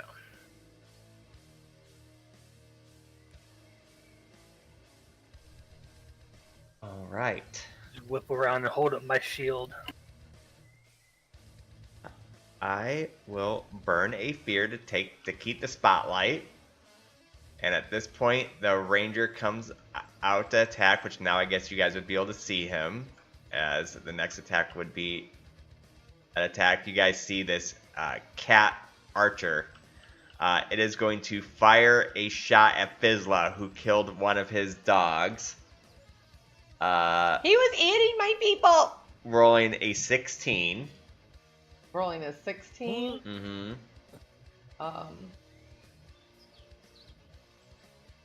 That definitely hits, I think. All right.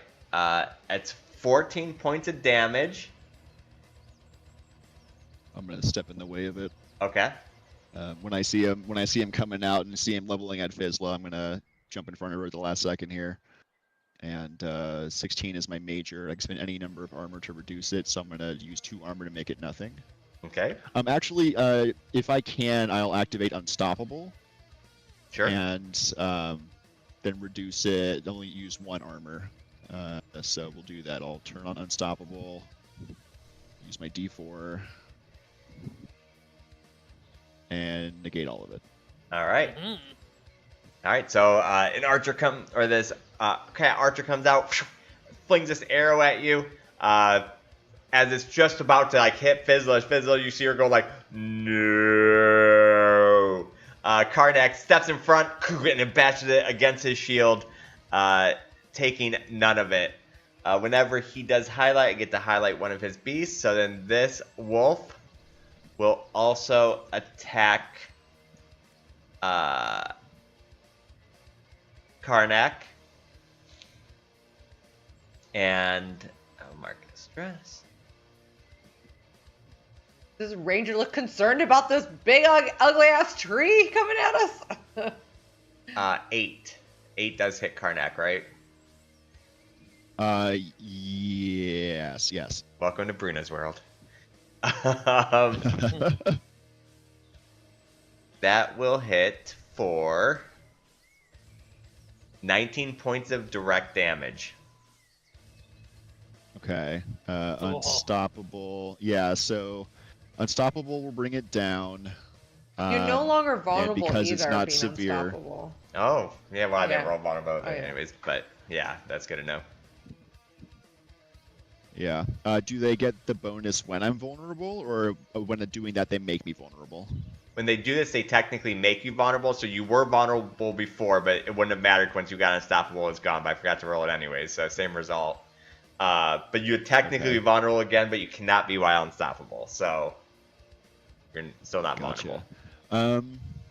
Yeah, so I don't think Scales stacks in this case for that, and then Unstoppable, because it's when I would take severe damage. Okay. So Unstoppable will bring it down to major, so I'll mark 2 hit points. All right. Starting to look pretty beat up. That is their go. You took 2 hit points?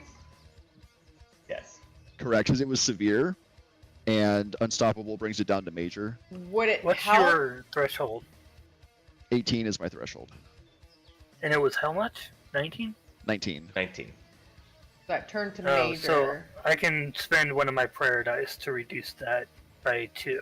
Yep, you can. So it's 17. Then it would go into Oh, minor. perfect. Yeah. So Yeah, as so I Saves take you the an one. HP. as you see Sure like does. this red like rune like shape come over you, that takes some of the impact from the dog's bite, as well as you're unstoppable. So you just take minor damage now. Correct. All right. It is your guys' go. Alright, I guess I can go. I haven't gone for a bit and I got messed up. Yeah, go for it. He is going to, being that this wolf seems to be the scariest thing on the planet, he's gonna slip by behind this. Oh, now the dog's not connected to me anymore for some reason. It was before. You have to like kind of highlight both if you.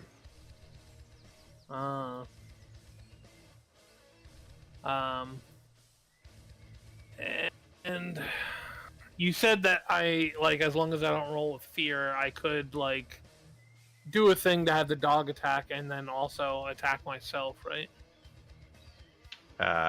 Yeah, I think so. I think that's what I said. Yeah.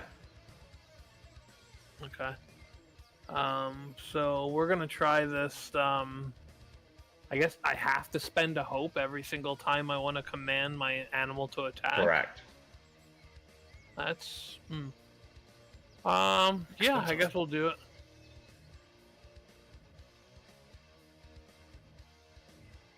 And then, I think it was like a spellcast roll, right? To see if oh, that was rolling it as well. It doesn't really matter. Yeah, well, oh, that's my turn, I guess. All right. Pretty poopy roll. The dog still being like unfamiliar, like familiar with you, but still like just coming back. It's just not seeming to grasp things quite as well yet. And it is their go at this point. You see another tree come to life. No. Boom, boom, boom. And it will be. Before I say I'm going to mark a stress, let me see if you. Damn, I still can't. I'm not going to mark a stress. Just hit one person with some acorns. So it can be very close range. So 10 feet would be an attack. All right, so I guess that's its move. It moves up. It's back to you guys. All right, let me move up and try to heal. Yeah. Elias.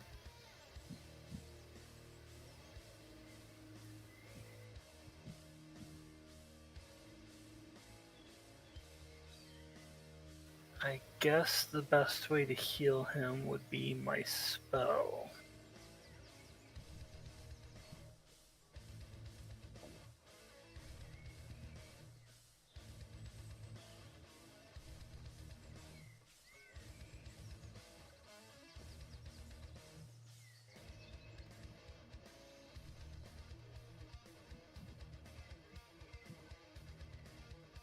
That's 18 with hope. Okay, so Mark, give yourself a hope. Definitely succeed. It definitely succeeds. And I mark a stress to clear 2 hit points from Elias. All right. Hey. So as these red runes come out and they start like circling around you, you start to feel some vitality come back to you.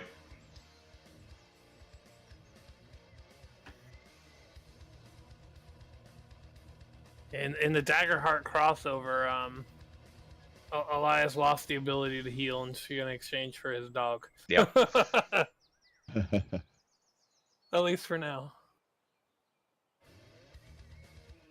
And you're marked your hope, right, son? I did. All right, perfect. Who's next? I'll go. So I want to get this dog away from my teammates here because it seems to be doing a lot to us directly. So I'm going to turn around and face it. And I'm going to reload my pistol and try and hit it here at point blank range. Okay. Do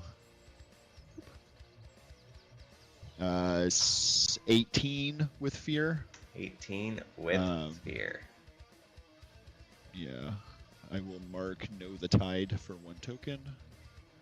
And I will do 2d6 plus 1 damage. So 8 damage. All right. As you do your best Christy Noma impersonation, you just take your gun, boom, shoot him right in the face. Oh no, didn't go there. And that dog is dead. So both of the wolves are cleared out. All right, that was with fear, so it's you. All right, it is with fear. So, as you went with fear as you went and you shot the dog. You leave it open, and the ranger up top sees you and takes a shot. It is going to 9 hits. Me? Yeah. Being very angry about his dogs, hits for 15 points of damage. Okay. Unstoppable reduces that to minor. Oh, I have to increase the unstoppable die to 2 here. And then I'll use an armor to make it nothing. All right, perfect. I'm going to spend a fear to go again. This one will be this tree back here is going to move forward, and he's going to start pelting acorns at, we'll say, Fizla, Karnak, and Elias. The treant.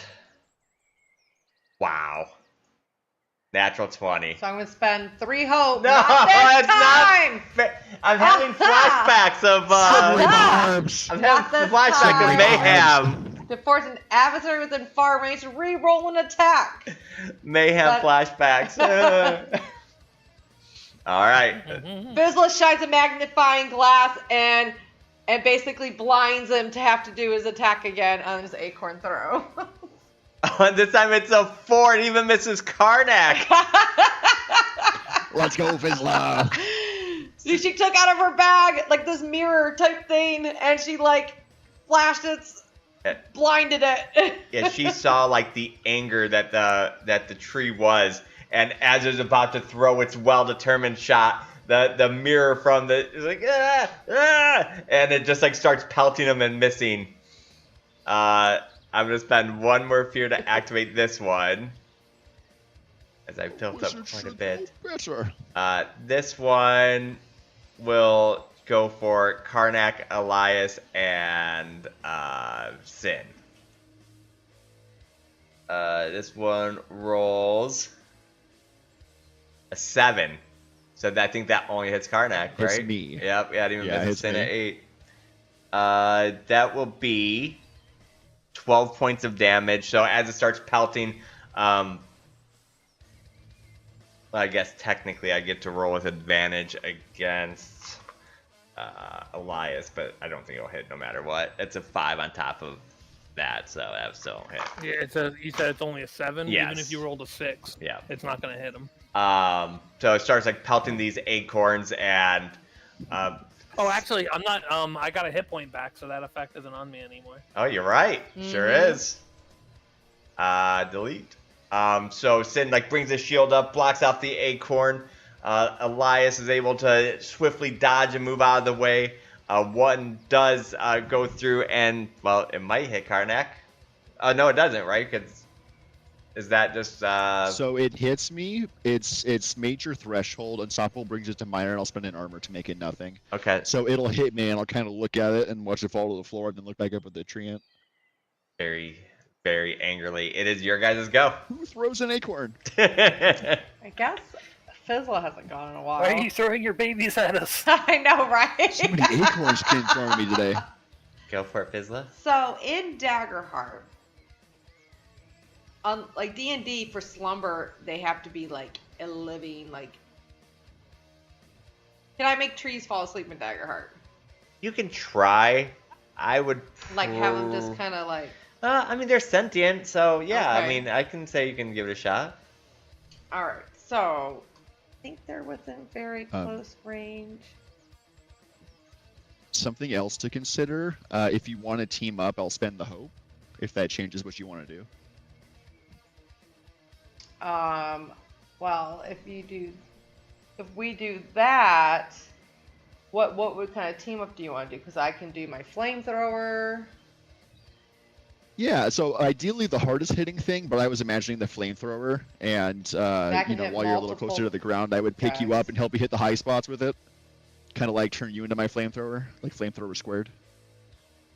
Love it. All right. Yeah, I'd have to or get a even little better. closer. Yeah, I'll hold you like below my head and I'll fire breath, and then I'll like pick you up above my head, and then I'll hit low while you hit high. So it'll be like double flame Hey, spouts that'd coming be a from one cool spot. team up. Okay. We're both like Yeah. shooting fire.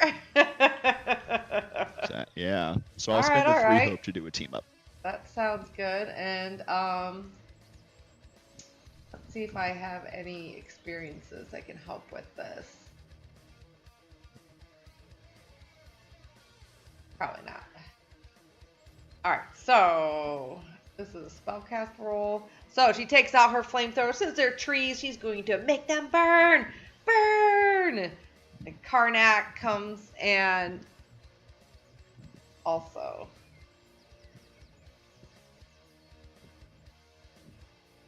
Okay, so we choose one of our rolls, right? Right. Correct. So mine's Not not that one. great. That's a lot Oh. better. I'm 15 with hope. 15 just hits. So it's plus the 3 of my knowledge, right? Yep. Yeah, 15 with hope. We both get a hope, right? Yep. You spent your 3 hope, right? Awesome. Yeah, so now I'm back up to 2. All right, so I do 2d6 to both, and we'll stress them out also. And so when you guys roll the damage, this isn't part of Daggerheart, just to say, but I am playing with these rules of make it make sense where there's not just really physical and magical damage. This is fire against trees. You're going to roll 1 extra die of damage. Ooh. So 3 Yeah. d6? Mhm. Okay.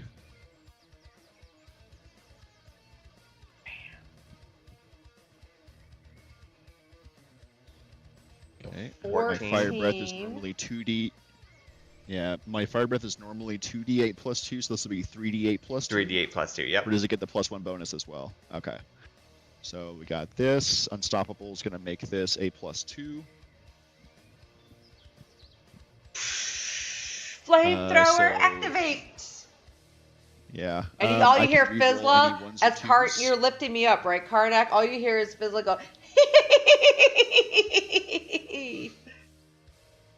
Is 14, 15, 16 damage. So I can reroll 1s and 2s. Yes. Wait, why? I have an ability not good enough. When you Oh, roll yeah, damage yeah, dice, yeah. you reroll any 1s or 2s. Yes. So let's see. 8, 11, 14, 15, 16, 17, 18 damage. 18 damage to both trees. That is major damage to both. well, no, it's 18 plus my 14, right? Oh, sorry. Yeah, so I thought he was doing the whole math for me, Mm-mm. like a spoiled kid that I am. So what's the math?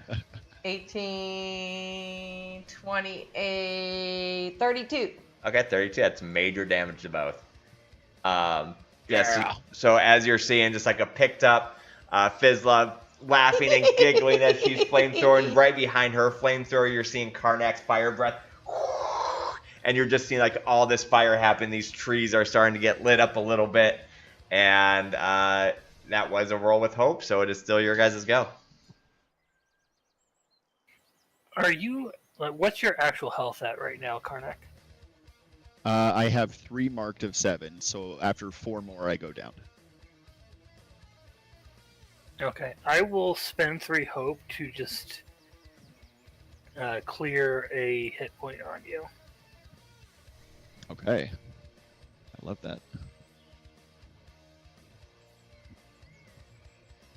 The runes start seeping into you. You're starting to feel, again, more vigor and stuff from the ancient writ and laws that are twisted by the Hollow Court to heal. That you have brought this ill rigor escapee with you. So that would not necessarily be an action sin, so you can still go. It's still your turn. Okay.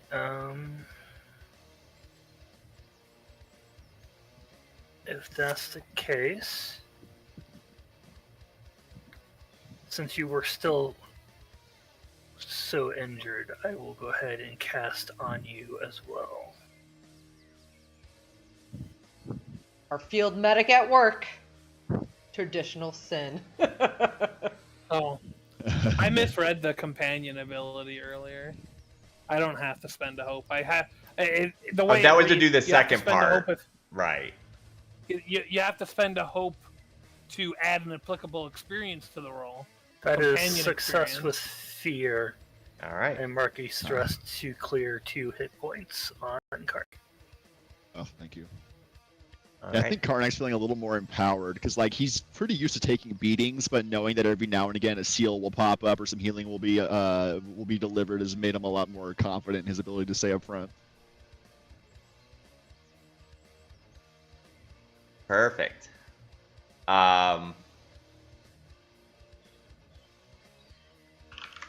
So, you are feeling pretty much right back to normal. Like, this is. So, are you phrasing any of this sin as using a med kit, or this all pretty much your writs and runes coming through? That would... I feel like these, even though it's a spell cast, I think these would actually be my healing kit. Okay, no, that makes Right. sense because instead of like a spell cast, it's like a using your med kit pack. You know how well you're patching Yeah, them it's up. like a medicine check kind of thing. Yeah. Okay, I like that. So yeah, as he comes up, he just starts like patching you up, just like good old Sin does, making sure. And yeah, you're feeling very healthy now. And that was with All fear. patched back together. So Oh, I have to add 1 to the unstoppable die because I did the damage. So let me do that. yeah, please get rid of that So- broken ability. Thanks. You notice when you're adding the unstoppable, are you adding the unstoppable die to your sheet? Damage, yeah. It automatically calculates it to your so- weapon. You don't have to add it to your Okay. roll. Hmm. Because I was doubling, I was math doubling do- stuff accidentally because I didn't realize it was doing that in the other campaign. It doesn't. Oh, I see what you're saying. Yeah, your weapon, doesn't if look it's like usually it's a plus adding it. 1, I it'll don't be know. like, it'll show +4 now if you're at like a 3. Oh, okay. Yeah, we'll keep an eye out for that. So when we attacked the trees, it would have been 2 fewer damage in that case. So it would have been 32. Yeah, you're pretty good over Or that. 30, it would have been 30. Yeah, the major Okay. threshold is 26, so Okay. you're good above that. Okay. But yeah, thank you. I will keep that in mind. Yeah, because I was making that. I didn't realize it was the program was automatically doing that to my weapons. All right. As long as you're marking it in your sheet. So, this archer, as Sin goes and repairs Karnak, kind of leaving himself open for attack because he rolled with fear, it's going to make the archer target at Sin.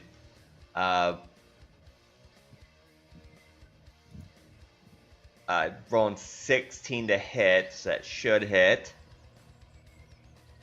And it'll be 18 points of What? damage. I will intercept that. And as I see it coming, because I'm facing the trees with Fizzla, I'll almost like slap it out of the air like a badminton racket. I'll take that stress. You said it was 18? 18. Okay, so I will mark any number of armor slots to reduce that. So You're 18 is unstoppable, still severe. going. Yeah, so 18 is severe. Unstoppable makes it major. Armor makes it minor. And then I will use 1 more armor to make it nothing. All right, so as And I take the stress. Sin's like repairing you, trying to fix you up and stuff, you notice that he left himself open, and you almost sense that the archer is about to take a shot and flings the arrow. And as he's about to do that, you just backhand it away. Boom, falls to the ground, and you kind of like rotate your body to like in between you and the archer. I'm going to spend a fear, and this tree, partially on fire, is going to attack at Fizzla. Moving up. Wow, I rolled a 3. You're on fire. You can't see me. I'm gonna spend another fear, and this one's gonna move up. Also attack at Fizzla. You marked your stresses, right? When I did my playthrough. Yeah. I just rolled a natural 1. Oh, I did not mark Sounds my pretty trying good to to see me. that fear in their eyes. Yeah. So like almost like it actually goes and it does hit Fizzla, but as it does, the ashy fire of the branches kind of easily breaks off as it kind of like looks down at its branches, angrily not able to hit as they're both trying to like swoop in closer to Fizzla. As your guys go. I guess Elias can try to do something again. Okay. Yeah, get it. Hasn't had much success yet. He's gonna Ranger on ranger action. Seeing that the archer just fired at his healer, he's gonna try to scamper up these rocks. Yeah, I would say it's not really steep enough for you to worry about making a climb or anything. So I think you can get up there easily enough with your. Okay. Oh, and then Doggy.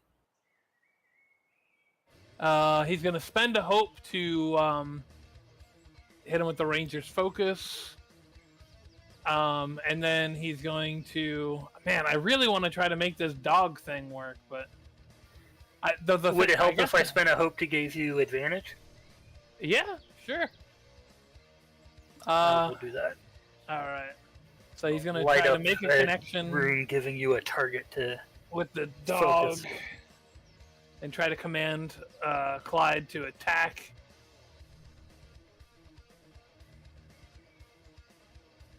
That's a Jesus. That's a That's the second time you rolled one of the worst rolls.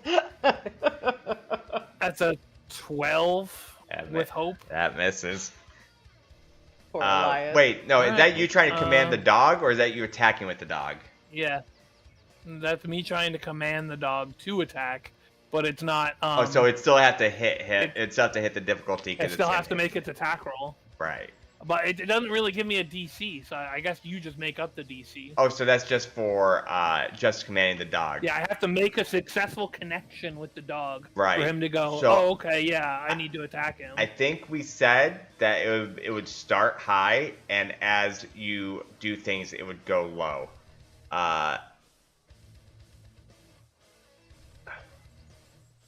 Since you have a past connection, because I think we originally said it started at 20, we'll start it at 15. Since you have a past connection with this still dog. fails. Okay.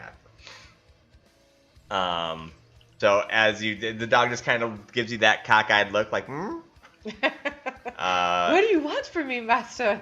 All right, the dog is an ornament until further notice. We're gonna just stick to using the swords. So, work on some combat training between fights. yeah, with the dog. it's still a very new relationship. So he is going to take his leave. He's going to run.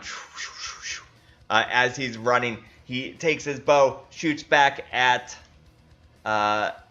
Elias. Rolling a 4. Wow. I am rolling terribly. That's not gonna get So it done. as it does, it He's actually rolling wonderful. turns around, fires, and it aims, and it shoots like perfectly directly at Elias's face. But Elias is able to use his scimitar and knock it right away, so it doesn't come in contact. Also affecting enemies near him. True. So There you he's go. far enough away from the trees. The trees are gonna start rolling better now, but the rangers now got it. Yep. All right, so this tree is going to go up, and it's going. I spent a fear and attack Fizzla again. This time we're on a natural 20. Wait, not this. Holy shit, the curse is real Fine. against us. Oh no. Not this time. I was just joking. Yeah, thanks, Elias, for leaving me. So That's all my hope, though. yeah, again, seeing its anger, determination, its eye again, you're able to distract it enough where it needs to refocus and attack. And it rolls a 6. I think I'm 11, right? Yep. Yeah. Mayhem flashbacks all over again. Alright, not gonna spend any more fear. What was so that guys called, go. that ability, when I was Mayhem? Silvery tongue or silvery barbs. Silvery barbs, yes. Alright, you guys go. Question DM. So I'm trying to figure out if I have the correct damage for my pistol. Initially, it was a D10. It's an 8. This says, yeah. Okay. So don't worry about it that. 'Cause wants I to can't remember calculate- stuff. okay. Okay, because yeah, it says on the details D6 plus 1, on the calculation D10 plus, and so I'll do Oh, because D8. I never moved it down. Okay. Yeah. So it's a D8. So, yeah, I can just Yeah. let me damage dice size D8. Is that scaling with proficiency? So is that 2d8? The number of die. Yeah. Yeah. It's going Yeah, proficiency. correct. Okay, there we go. All right, so how's everyone looking for hope? I have no hope. Empty. You have none. Yeah. Yes, What do you 50 have, hope. Elias? Holy shit. I have 3, so. You have 3. What do you at, Sin? I'm empty. Fizzla's Empty, okay. Oh, he said empty. I thought he said 50. I was like, how the hell is that 50 No. hope? I'm going to say to Sin, hey, you're keeping us in this fight. Keep it up. And I'm going to use Soldier's Bond, and we'll each get 3 hope. Nice. Yeah. Add 3. And then I am going to take care of the most immediate threat here. I'm going to leave the ranger to our superior ranger and attack this one right in front of me here. So it's going to be... Yeah, Karnak, he's trying to throw acorns at me and hit me with his branches.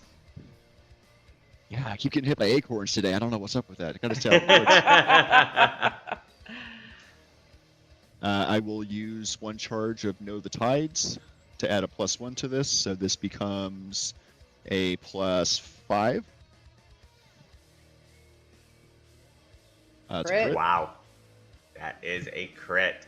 So you get max damage, so 16. +1, 17. Or is this? Yeah, No, because the that's weapon before roll any of your is bonuses. This is you get max die roll for your first hit. So you get max. Oh, understood. right. So Understood. 16. So Okay, then you so add the 16, bonus at the end. 17. Okay, and then do I roll additional die? Yep. Now you roll the 2d8 just like normal. Okay. But you exploded your dice. Max rolls for me explode. Yep. Okay. And then I can re-roll that too. Okay. So we have 16, 17, adding 3 for unstoppable. No, that should makes it automatically 20. be added, right? So it shows +4. I'm just mental mathing. he's There's a doing the math. +1, Okay. unstoppable's +3. Yeah. Yeah, so we've got 5, 13, 17, plus max roll of 16 is 33, plus Wow. 4 is 37. 37 damage. All right. Increase the unstoppable by 1. Yeah. So it's not quite enough for the 4 hit points. It's close, but you do hit for severe still. As you take your gun out, you find just like the right little squirrel hole that's in the tree. Boom! You shoot, and you see like these splinters and stuff from the back just like shatter out, and you feel like you just hit it for like severe damage. Okay. Said Yeah. the thing. And make sure you remove Yeah. the stress and remove and add a hope for your crit. Thank you. Okay. I think that would be my turn since I rolled with hope. quote Yep, unquote. so you're good to go. Someone else can go.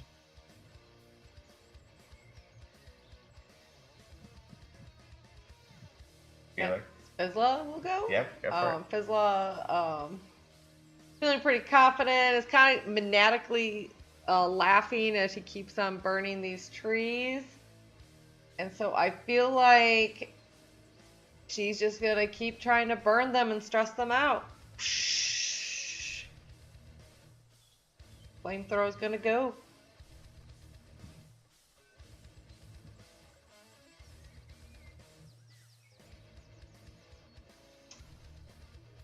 Uh, 21, but with fear. 21 with fear. Definitely hits. Both of them. So they both mark a stress again, right? Yep. All right. And then it's 2d6. It was only the team up. I got the extra dice that time, or Nope, you get an extra die because it's fire. fire? Okay. Mm-hmm.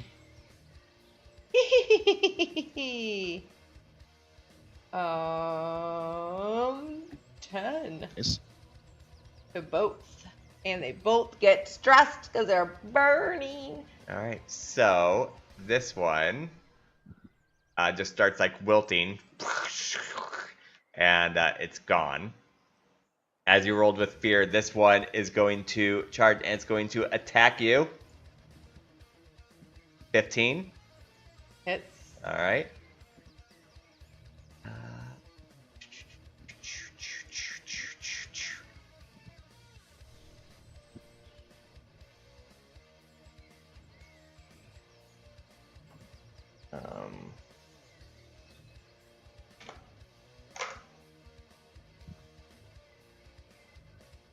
Two, 27 points of damage. 27 I'm gonna points? step in the way of that. Yeah, so I'm gonna spend the stress. Eek! Yeah, so I'll jump in the way and take whatever slam was coming at her. That's within my severe threshold. Unstoppable brings it to major. I will spend an armor slot to drop it to minor. That is all of my armor slots. I have the ability to clear armor slots. Do I need to do that on my turn or just spend the hope I can do it now? I think I've just been allowing you guys to spend the hope whenever, for the most part, for your hope abilities. So yeah. Just go ahead. The 3 hope to clear. Okay. 2 armor. So exactly. So I'm going to spend that, and I will clear 2 armor slots, and then I will spend 1 additional and make it no damage. Now, I think for anybody watching, I think technically you're only supposed to allow to use reactions when it's not your turn, but I just think the hope one is kind of like the whole point of hope. So I don't know if that's right or wrong, but that's just the way I play it. Does that be considered a Alright, reaction? so no your damage? Feature? That feature? It doesn't say, so I just kind of Okay. rule it that Yeah, way. it just says unique hope feature. So it actually rolled also with an extra roll of die because essentially it's hitting you with a fire branchy tree. Mm-hmm. So while it's on fire, since you're getting an extra dice, so does it. And it clobbers down, and you're like trying to brush the thing off you, and it does that. I'm going to spend a fear and go again. The ranger is going to run a little further out, 30 feet, and he is going to shoot at Elias again. Rolls a 10. So again, it just keeps like boom, boom. As it's trying to run and fire at the same time, it's not getting quite the accuracy this time. Shooting back, and Elias is getting a little further away. This one just like zooms right past him. It is your guys to go.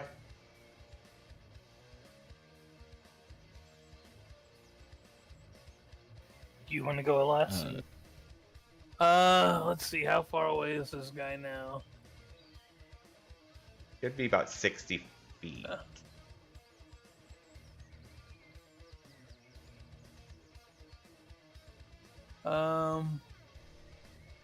Screw it. Yeah, let's try this agility roll to chase this guy down. Okay. And then how do I... Okay, and now I can make him... I'm very picky about the facing making sense. Theatrical. Agility roll. Come on. Come on, dice. You are not Dear having a good Lord. day. My okay. God. That's a 12. That. But it's with fear, which I think for just moving extra, it might actually succeed. It doesn't. But it's with fear, so. It does not succeed either because it's a foresty area. Oh, it's a 15. Oh, I thought it was just a 10. I do 10 when it's a plain area, when it's just like a straight line. I do Even for a ranger who's a even nature for a guy? ranger. Aw. You get your benefit from your plus, not from your DC. I don't know what you mean by my plus, but Because you get plus 3 to okay. your agility. So that's where your bonus comes from for being a rangery guy. I mean, yeah, but that's not Okay, a ranger well. thing. I just have agility. It's Yeah, still the but thing. yeah, I go back 30 feet. All right. Now, so this tree is going to. This time it will go for Karnak. And it brings this branch up and slips down. And I rolled a 3. You and King's rolling Wow. up. I'm so nimble. I'm okay with you rolling bad. But Elias, no. I will spend a fear and activate the cat. Going to run out this way and take a shot at the ranger, Elias. A 16. Oh, I'm sorry. 16. The 16 hit. 16 would hit, but since I can do something cool, I'm gonna use one of my abilities. Okay. I'm going to use I see it coming and mark a stress to add a D4 to my evasion. All right. Like it. Which, even if you roll a 1, it should still hit. But if you want to do it for fun, or it should miss. But if you want to do it for fun to see what your evasion gets you, go for it. Just for funsies. 3. All right. So as it goes to hit, and this one comes like it's literally just about to hit you in the very last second. It's almost like you saw it coming, and you're able to dodge right out of the way, and the arrow hits in a tree right behind you. It is your guys' go.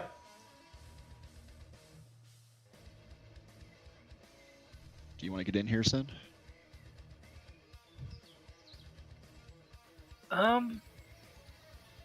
Not really. Go ahead. Okay. Then I will try and finish off this tree and this in front of Fizzla and myself. Okay. And I will level my pistol at it. This plus 4. 21 to hit. That definitely hits. Okay. This. So plus my unstoppable plus 1, so that's going to be 16 damage. Okay. 16 damage. That does just hit major. So yeah, as you fire. Wait, you rolled an 8. That explodes. Oh, yeah, you're right. Thank you. I would have totally forgotten. Wow. Oh, look, an 8. Does it explode again or just Yes. once? Nope. Explodes again. All right. I can reroll ones. 6. Okay, so math. We got 6 plus 8 is 14, plus 8 is 22, plus 3 is 25, plus the 5 total for my unstoppable plus weapon bonus. What's your unstoppable What at? was that? It is going from 4 to expired this turn, so it's going to be a plus 4 on top of my plus 1 for my weapon. Oh, okay, that's right. It does expire. Yeah, so 30 damage. All right. So you hit it for severe, And and then it turns off my unstoppable. by the way, I am not gonna let exploding happen if you re-roll the 1 and 2. That just seems like it makes the ratio too good to explode. So like if you roll a 1 and then you rolled an 8 instead, you wouldn't get to explode, if that makes sense. Okay. Yeah, I understand. Because technically it's supposed to be a gunslinger ability, but I gave it to you since you were a gunslinger. But I specifically didn't put Blade into the gunslinger tree because of that ability. I'm like, wow, that'll make it broken. And that's how I realized you have it. So yeah, we're just not going to allow you to explode off of a re-roll, if that makes sense. I understand. Okay. So So if I roll an explosion and I roll a 1, I can still re-roll that 1. you to can an still 8, re-roll it, but But if if that was an re-rolls an 8, 8, it doesn't It won't explode. You Just just have rolls an 16 8. points of damage, yeah. I understand. All right. You rolled with hope, right? I did roll with hope. Yep. So you guys go. Yeah. All right. Bizla is gonna try to find out where Elias and the archer went to. Don't worry about it. I got this. Do eventually. you? I just gotta like say a prayer to like tomorrow or something. You got him on the ropes, Elias. Keep going. So I have a question. Yes. About when you utilize an experience, you can mark a stress instead of spending a hope. So I don't have to have a hope available, right? You don't have to know with your class. So I can mark a stress to click my boots. Yeah, and then you get a bonus to the roll too if you use stress, right? I get double my experience modifier. So my experience modifier, so I get a +4 to shoot up this cliff with her rocket boots and try to get over to All right. Elias. Trying to get that 100 feet of movement.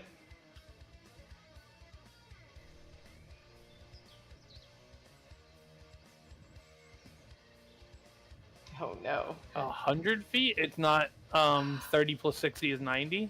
No, you can move up to far range. It's her boots. No, just anybody. You can move up to far range if you roll for agility, and far range is 100. Okay. Yeah. So is it 30 plus 100? No, or it's 30... 100 total. You're spending. You're Okay. doing a roll to see if you can extend But to it be able to doesn't move far matter instead of because close. Fizzla crashes into the wall. Gotcha. Okay. What's a die roll? 13. 13. Nope. That is a failure. So you can move your 30 still. And as it starts happening, you hear a like the boots are just kind of like sputtering out a little bit. Out of steam. Yeah. Out of steam. She rocket powered so strongly that first time on that crit that she has no steam left in her rocket boots. All right. So that's my go. This is 100 feet. But I did roll an 8, so I get a hope, right? Yeah, that's your Eureka moment. Eureka! My boots don't work. All right, so she is going to attack with the bow. And 9. So again, she just can't get the shots going through the trees. Able to like kind of see them because you see like the leaves coming, so you can see them a little bit before they hit you, and so you're just easily dodging out of the way. It is your guys' turn. And Is after it time for Elias to attempt to run? yeah, This guy? yeah. After this turn, she is going to attempt to run. So you're gonna have to try to find a way to lock her down or something like that. I mean, best thing he can do is hit her. Yep. And he has his ranger his thingy still on him. What's it called? Ranger's focus. Mm-hmm. So he like to knows expend a precisely hope. what direction they are in. Okay. I'd like to expend a hope to give him advantage on this roll. All right. How are we doing that? Okay. I'm going to. Oh right, yeah. I don't know. Words of encouragement. I don't know. You just It's give for him. Karnak to explain, I Yeah, suppose. Karnak. How are you helping him run? I'll say you're the only one fast enough to catch her. You got her. Go get him. All right. All right. Here we Insult to go. my boots. That's it's with fear, but that's a 16. All right. So you are able to move up to her then.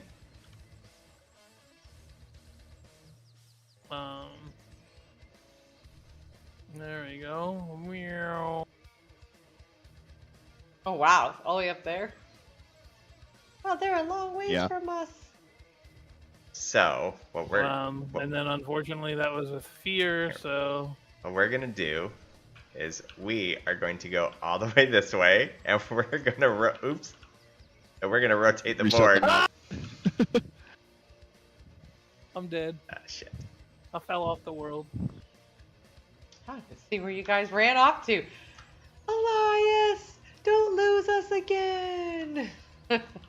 So yeah, it'll be up to you how far you're going to end up chasing. You guys, though, you're going to have to go through that corner to reset back over here. It's the only way I can do it with extending the board.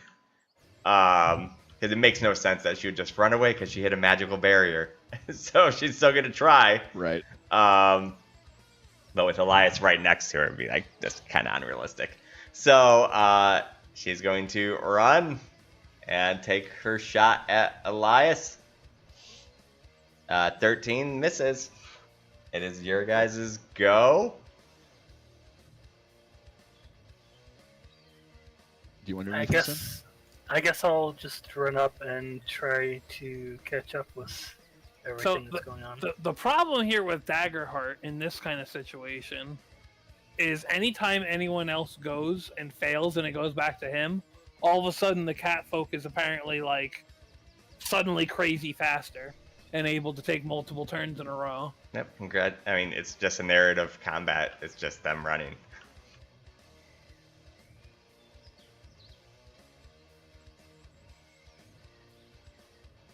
Nice. All right, that does succeed. So you can run up to 100 feet.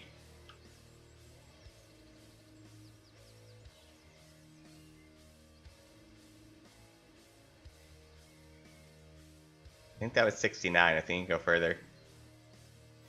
I'd already moved 30. Oh, okay. All Leave right. it at 69 because it's funny. Go. Giggity. And don't forget to mark your hope. Giggity. Yep, you did get a hope. All right. Your guys' go still. I say have Elias go. Okay. Yeah, Yeah, 'cause that's a good idea. remember, you also don't have to go in exact order. I'm about to say they're the ones Yeah. playing the story right now. Yeah. The two there. Okay. Well, can I move 30 and Yeah. still pass the turn to? Sure. Okay. Yeah, if So you I'd both like want to to move 30 move 30 real instead fast. of just, yeah, that's fine. Yeah, he well, I'm agility roll 17. Yep. All right, you got it. But it's with fear again. Son of Yep.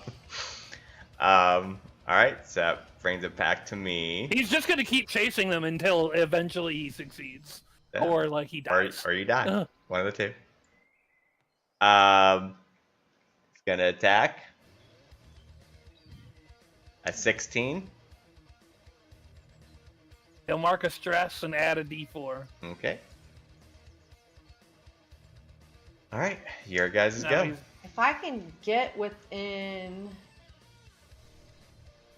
close range, I could use my grappler to pull the target into melee range. I mean, you want to try to use your boots again? Yeah. I don't know where I'm going. Where are you guys all at? I see. Just head to 10. the corner of the map. Where am I going? Go straight past me. Okay, Roger. Hey, you roll a crit again. You can grab them on your way.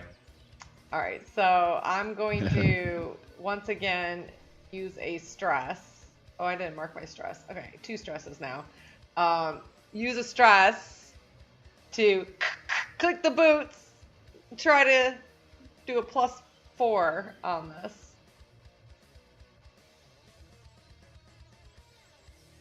And are we able to move 30 before this happens, quote unquote? Oh my god!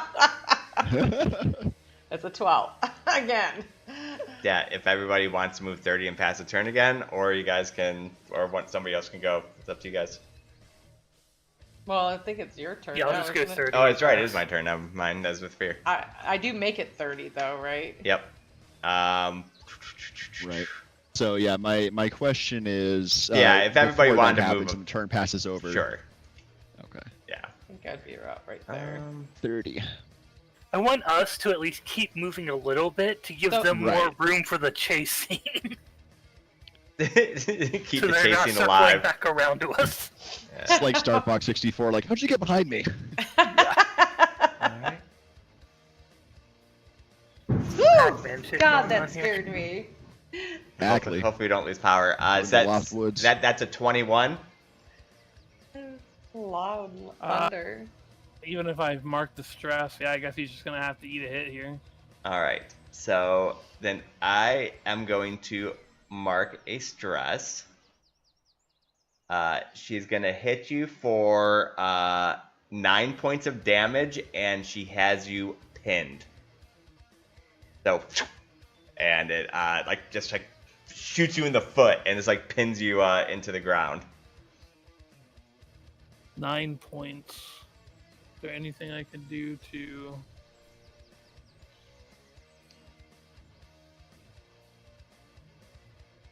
Nope.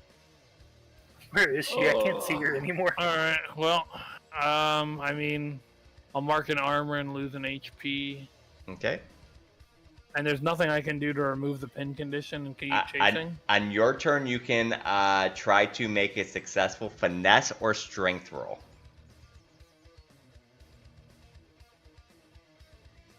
Okay. Guess it'll be finesse. I just see Fizzle going, these freaking branches in my way, I can't get through. She's like, can't see a damn thing. All right, so I don't know if you want to try that, Elias, real quick. Everyone can move 30. You can try that. If you fail, we're going to go into a chase scene, because then she's just going to take her action just to move. We're going to go into chase mechanic. Yeah. Because this is getting I'll kind of move just like 30. long-winded. Oops. Yeah. Fizzler, are you gonna try and use rocket boots again? I will when it comes to my turn. I will try to use rocket boots again. Okay. Do you want to cycle me around to the other corner, Jack? Oh, yep. But do you want me to try to use rocket boots now, or wait till Elias does his thing? Probably after, because if you're gonna try and boost at him, I want to give you advantage. Okay, I'm gonna try to do this finesse roll, get that out of the way. Jesus Christ. Yeah. Sometimes Okay. it be like that. Alright, Elias just killed himself. He's done. He just gives up. It's not concentration. dramatic. It's I'm just pinned down. He's done. It wasn't meant to be. At this point, I mean, if it makes you feeling better, you were almost impossible to hit. She took like 90 shots before she can actually pin you. She is able to run. She just starts like hiding and stuff in the trees and just like rushes off. Now you guys can continue chasing her, and we can go into a chase mechanic with dice, or you guys can let her go. I'm willing to keep chasing. Whatever you guys are feeling. What's You the wanna chase do? mechanic with dice? Like, how does that work? Just like normal. Okay. You guys would have to make moves. Like first, like if Elias wants to partake, he'll have to do another finesse roll. If he fails, it'll Okay. It'll move down the kinda dice. More like Yeah, this is now cinematic instead cinematic. of Okay. battle sequence. All right, let's go after her. She threatened us and sent trees and wolves on us. Take her out. I don't even see where she is on the map anymore. But yeah, because it's like you don't see her. She just doesn't exist at the moment. The battlefield is done at this time. The battlefield's done. We are going into the game where I have a counter, and you guys have to make successful things to be able to find her. So I guess I would shoot my rocket boots to get to Elias. Okay, so go ahead and roll it. I'll give her a hope for advantage. Can I still use my And I'll ability say, to spend I think that one canister is empty. I think you got to replace it. Oh, Perfect. all right. I think you're right. She takes out like that and she steams it up. She spends a stress to That's 4. +4 her run here. Rocket boots to Elias. There we go. Finally. Yeah. With hope. So 23 with hope. All right, you are able to use your rocket boots, and you're able to catch up to right next to Elias and the Doge. I'm able to rip the arrow out with like a jury rig type thing to get Elias out. You can try. I guess roll like a spellcast roll. I guess like a. Whatever you're gonna use for. Oh no, a tinkering roll. So finesse is what your jury rigs are using. And can I spend my inventor Yeah, absolutely. hope? I'm gonna spend a hope this time because I'm getting kind of stressed out to try to. So this would be my finesse. Mm-hmm.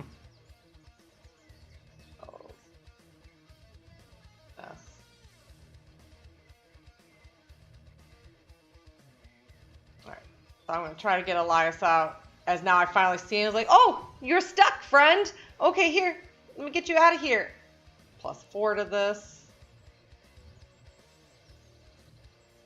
19 with hope. Okay. Picture grabbing pliers and just yanking an arrow Right out of her his little tool belt. Okay, on 3. 1, pull. Ugh. All right. What else are we doing? Did I free him? Yeah, he is free. Okay. Somebody else turn.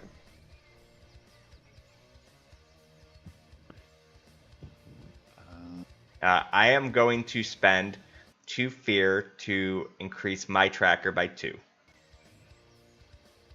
Okay. So what's the What does tracker that at right mean? now? So basically, I have a tracker now. timer. I have yeah. So Sin, what this basically is, I have 2 1d8 trackers in my hand, dice. I have one set to 1, which is her. So if she gets to 8, she gets to escape. And if you guys get to 1, you guys find her. So as you guys are rolling at this point, either I get to move mine up. If you fail your roll, it'll move hers up. If you guys succeed, and that's kind of the way that these work. If you succeed with hope, you get 2, You right? get 2. So I got. If you Did I get 4 points for mine? You did. If you succeed with You crit, you get how much? 3. 3. And if you succeed with fear, both move get tick 1. 1, and then if you succeed with, or if you fail with fear, so on and so forth. All right, what are you guys doing to try to find her? I just went and freed Elias, so I- somebody else needs to go. Yeah. I guess I will, not really paying attention to what may be in front of me. I'm just going to start barreling through the trees and the brush and try and brute force my way in as straight a line as possible. Okay. So, this will be 2d12. I don't think I can add anything to it. No. Okay. So this plus 3. 11 with fear. So that is a failure with fear. Ooh. So that moves her up 2. And I get a fear. I'm going to blow a fear to move mine up 1. So that puts her at 6 and you guys at 4. You're We're good. counting down. What are we trying to reach? Yeah, you guys are counting down. I'm counting up. So If I get to 8, if you get to 1. Okay. Okay. All right. Someone needs to think of something. Yeah, I gotta get lucky here. Yeah, the DC checks are 15 for pretty much everything because these are her woods and not yours. Okay. Right. I mean, Elias can go, and now that it's like a tracking them situation, I could use my experience. Okay. Yeah. And get another +2 on top of my +3, and maybe. Perfect. Good idea. Am I able to give him a hope from where I am? I mean, sure. Like, don't worry about where you're at right now. This isn't quite how the board's set up. So yeah, you can give hope if you want. Okay. That would be 24 plus this. So that's a success with fear. 29 with fear. Yeah, success with fear. So everybody moves. One more and I could have doubled the DC. Maybe something would have happened. It's close. And so that brings it back to my turn. I'm going to spend my last fear, which is going to bring hers to 8, and she is gone. She knew her woods too Okay. much better than us. It was a valiant effort. It was a valiant effort. But I spent a lot of fear to get there. Yeah, you I'm literally out of You're fear. no fear. So In I 20 almost minutes, imagine us I that have a we're heart just and getting stuff. that we're already getting so lost in these woods trying to find her, and she just knows it Mm-hmm. better than us. That we're just stumbling through branches, hitting our face against trees, and scared that one might come alive and try to swipe at us again, you know, so our whole attention isn't everywhere. I feel like, you know, we're just trying to now gather up together 100%. after, we literally had trees attack us. Realizing maybe you shouldn't be separating and running in different directions trying to find, and so you guys just all kind of collapse together like, I think she's gone.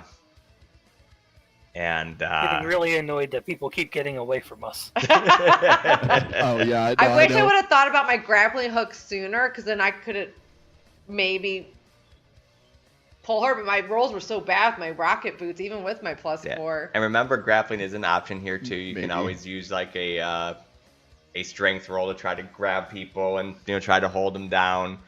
So there are ways of doing that. Yeah. So I think by the time we learned she was running, I don't think your grapple would have been close enough. no, yeah, especially because like Elias and her were playing like tag up top for so long. So yeah, you guys probably wouldn't have known. I mean, it makes sense that she would get away. These are her woods. I mean, Yeah. it makes sense. You guys did kill the 2 trees though. We did. Yeah. And you guys killed The wolves. both The wolves wolves. are dangerous, man. Yeah, wolves are dangerous. They're tier 1. Yeah. Those are tier 1 Make you monsters. vulnerable. Yeah, so that and- Beastmaster can summon That was 2 spicy. tier 1 monsters. A wolf. So, like, why everything else is tier 2? Because you guys are tier 2. Those are actually a level below you. I was surprised how strong they were. The fact that they do direct damage, wild, that's yeah. the first thing I Dangerous. think we've encountered that's done direct damage. It's a tier 1 thing. Yeah, in this campaign. Yeah. So, yeah, those wolves are no joke. I think last time we fought wolves, I didn't even know what direct damage was, because I don't remember them being that hard when you guys fought all those wolves in that one forest, remember? Yeah, I do. Yeah. The heavy metal wolf Yeah, origin. yeah, and I don't remember them being that tough, so yeah, I must have just was new to the game and just didn't read them well. So can Fizzla, as we all gather breathing heavy and stuff, can I throw one of my Cloud of Health potions?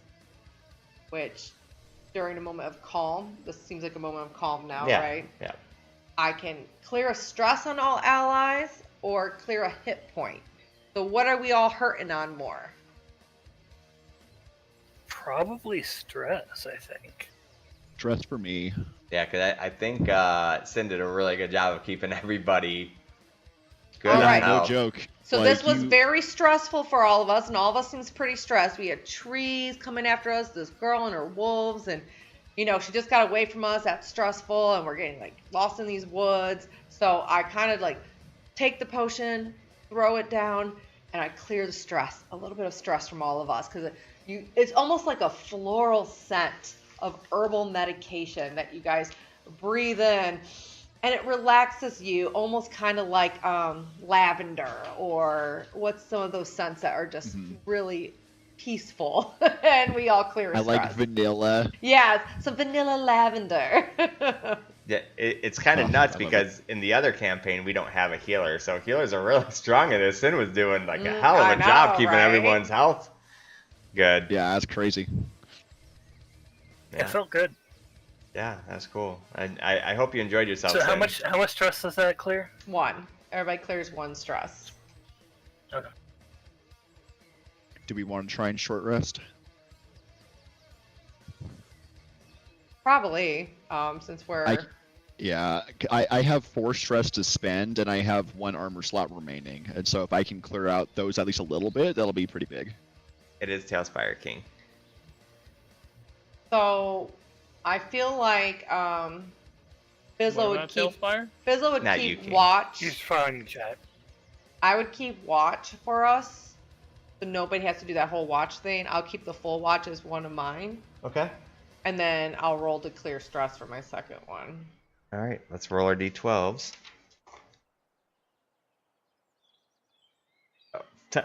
Wow. Oh, is it a long rest or a short rest? And this one is both. Both. And okay. this one, we have to roll d12s. For some reason, I picked up a 20. I rolled a crit, so.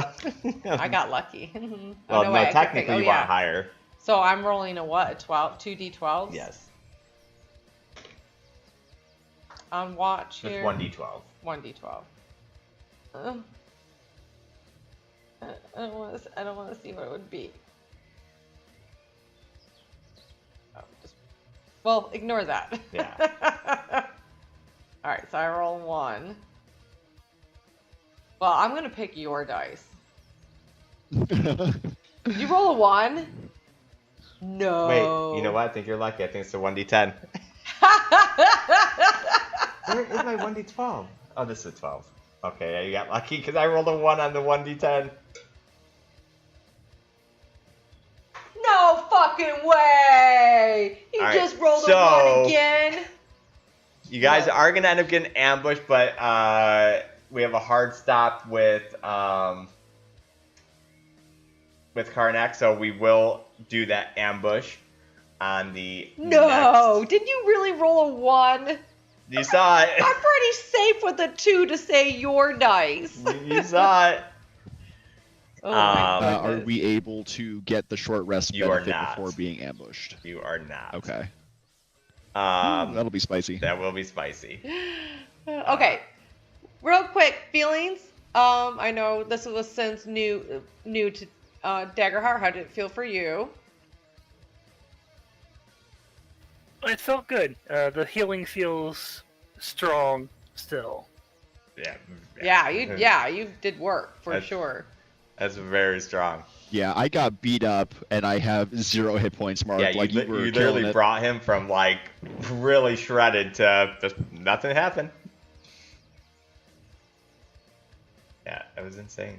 And how are we liking Tailspire? Everybody still? I enjoy Tailspire. There's a little Yeah, clunkiness I mean, I on still some like Tailspire. stuff, but I like it. Well, The only thing that frustrated me this session, obviously, other than my bad rolls, where Yeah. I really think that Daggerheart needs some kind of like attack of opportunity system for both sides, because it just feels silly, like moving up and then being like, oh well, nothing. You're like right there. I mean, Pathfinder doesn't have it either. People tend to actually like that system without attack of opportunity. Like, why would everybody just get to attack somebody because they're trying to run? It should give you some kind of freedom to maneuver. I actually kind of Because like that. generally, if you're running away from someone, you're you're turning your back on them and leaving yourself open.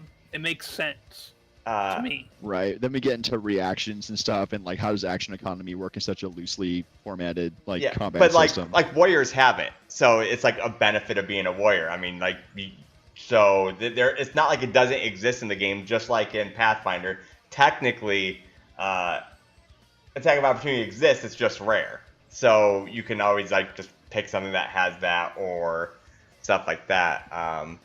And remember, you can pick a grappler as your sidearm weapon. Well, you like don't I have said, to use I scimitars. do have you a can pull out a grappling grappler. hook. You My could, grappling hook that- can pull somebody into melee range. So. There are things you can do to make them not move away from you. Well, in that situation, I wouldn't have been able to use a grappler because every time I got close, it was with fear. Because you rolled So I bad. didn't get to take another action. It's just one of those things where the dice tell the story. You just rolled bad. yeah. If you would have succeeded and had a grappler, then you could have did it. Or Yeah, sometimes the dice does tell, like, if it's not in your favor of that day. I mean, I rolled terrible. Yeah, you rolled pretty terrible. You and Kane rolled pretty terrible today. Because you should have been able to do so much more damage to us, but you were not even hitting Karnak. And it's like one of those things. I mean, you built your character to be very evasive. I mean, so would it be fair if you built your character to be super evasive and just super offensive that can catch everybody and do damage to everything? So it's just like one of those, balance things, Like you probably could have picked things that would have had more things that kept people in attack or more utility, but you went more like for the defensive, which is fine, but you just can't want like everything in one character. I don't know. Now, I should. did you lock yourself into like melee, or do you have a like ranged weapon you could have swapped Well, to? I have a bow that I could have switched to, but she kept on moving. Like her base movement was like 60 feet or something, so I had to keep sprinting. No, her to keep base was distance. 30. It's just she was 30 ahead of you, so like she kept moving 30, just like you did. So, but then when you had failed, she got 30 ahead of you. So and then, if you would have succeeded one of your 100 feet, which I didn't succeed mine either, I couldn't get to her. We just couldn't get to her. The dice told the story at that Yeah. point. Like, I couldn't get to her, you couldn't get to her. But if we all succeeded in our agility pushes, we would have been 100 feet, 100 feet, 100 feet. But no, we were all just kind of stuck in the back. Yeah, because her bow goes 100, so therefore if she got another turn, she would move more, just say 100 feet. So if you tried to dash to her, you couldn't get to her, which means you would have been far away from her, which means you would have backed forward. I literally had a +4 and failed twice to get up there. I crashed into trees and walls with my rocket boots. But yeah, so it does sometimes feel bad when the dice seemed like it was against you the entire chase, you know.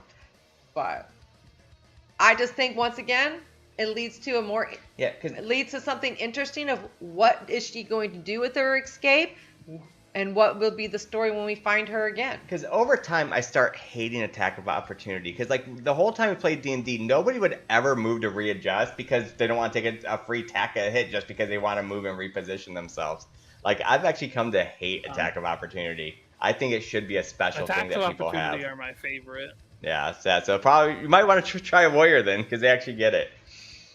Because yeah, I think it's a bad mechanic that just has just to be able to play a game of positioning. Feels more tactical. Well, than like. But the thing is, that's like non-creative tactical, right? Because you can be tactical. You can grab them. You can there's like other things you can do to stop them from moving. So it's a different kind of tactic. Attack of opportunity is basically, I don't want to risk anything. I just want a free, lazy attack of opportunity because they decide to move. But even with attack of opportunity, you have a chance to miss in D&D. Right. So it's like you get like an attack, but you can miss that attack and they continue running. So. Yeah, like I mean, don't get me wrong. I still like Daggerheart. No, I'm not even debating Daggerheart right now. I'm just debating attack of opportunity. Like, I actually think it's actually more of a lazy tactic than being creative tactic. I mean, yeah, it's not creative per se. I just like it because it's tactical and it makes sense. Yeah, I kind of. That's why they have things like that help you evade attacks of opportunity, where you can make like dex checks or other things to avoid attacks of opportunity. There's skills in the game to like, if you roll over this, they don't even get that attack of opportunity. I mean, that's like the same thing as saying technically in this game you can get attack of opportunity, just play a warrior or do a spec into it, or so it's the same difference. No. Unfortunately, Ranger doesn't get any domain abilities or features that do that. No, but at 5 you can respec, or you can multi-class it into 1 level of warrior and get it. Yeah. And it may mean that you lean into something else as your strength. Like maybe you don't get attacks of opportunity, but you're really good at hitting someone at distance or keeping them from moving in the first place, something along those lines. Yeah, because, I mean, like, there's definitely things that could be done. It's just about reinventing it. Like, there's a reason why people think Pathfinder is a more hardcore game than D&D, and they don't have attack of opportunity. It's just about being more creative about trying to figure out ways of stopping them. But I our think dice when rolls. people are talking about Pathfinder in that regard, it's more about the previous Pathfinder edition, not so much the 2nd edition Pathfinder. I would say second or 2E is still more hardcore than D&D 5E. I just don't like it because it's too number crunching. Then 5E. Yeah, I would agree. Yeah, there's a lot more details and number crunching in Pathfinder. Yeah, that's the only thing I didn't like about it. So I did enjoy D&D much more because Pathfinder was. I didn't like the thrill in Pathfinder of like, yes, I rolled a 36. Oh, you missed. Like, I rolled 36. What do you mean I missed? I do like how this game, Daggerheart, with the damage that they have these thresholds. Because it's kind of cool to try to hit that 4 or that 3 hit points, hit severe or major, and there's different strategies to try to hit those. I like the fact that armor exists. It makes wearing plate feel more like cool. Like, yeah, you're gonna get hit a lot, but you're gonna be able to shrug it off. I like that. Yeah, and I specifically chose one that reduced my damage threshold, not because that in itself is beneficial, but because I have a pretty good agility and I lose that in the heaviest stuff. So, like, I can still mitigate a lot of it, and with the ability to be healed, I don't really have to worry as much as I would if I was like, man, getting hit is going to add up over time. Right. Like poor Bruna. I don't think we have any heals in that campaign. No, not really. I think, I mean, technically, Yeah. you have a little bit with the Well- ranger, or with druid, but not a ton. The druid can do a little bit, yeah. Yeah, And the then we druid just can. have Rusty can, brawler for big damage, Bruna for big tanking, Yeah, Yeah. you guys are druid well-rounded as far as utility effects. yeah. You guys are well-rounded as somebody who fills each role, and they do very good at that role. Like, man, brawler hits so fucking hard. It's insane. Yep. But that will wrap it up. Good luck in your raid tonight, Karnak. Thank you. I hope everyone did have fun. If Sin or anything at any point this week, if you have any questions, like, wait, that didn't really make sense, please feel free to contact me, and Yeah, will do. I will happily. I might talk to you about trying to create another character, just to try to get a feel for how you would build a more damage focused character. Like, you just want to do that for fun, or you think about switching characters? Not switching characters. Thinking about maybe joining the other campaign if you guys are. Oh. Yeah, for sure. The only thing I will say about that campaign, though, Sin, which I would be happy to have you, having a fourth character would be great. It does go a little bit longer. It goes from 5 until 9, so I don't know if that's a big deal for you or not. Yeah, I'm not making any promises right now, Yeah. but I am thinking about it, and we'll see. Okay, yeah, but yeah, if you want to get together anytime and just build characters, just for practice or to see how it works, yeah, I'm down. Now, I Awesome. if you want to do big damage, 100% recommend wizard. Or And then once warrior. you get to Warrior level does a 3 lot of damage too. I was gonna say warrior. I think is a underappreciated class. Yeah. Reading over it a little bit more, warrior looks pretty cool. Once you get to level 3 with a wizard, you can do 2d20 every turn. All right, I gotta head out. All You right. guys have a good evening. Thank Been you for playing. fun. But- Have a good night.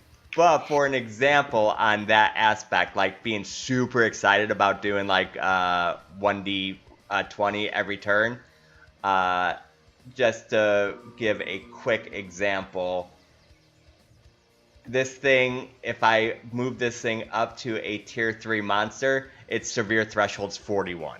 So, I mean, damage goes up too. So, Yeah. yeah.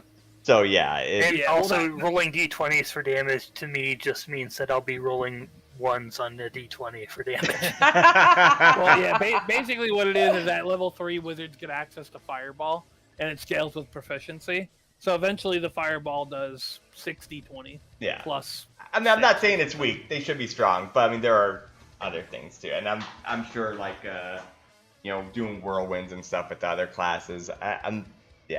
I'm just saying there's probably some other options too.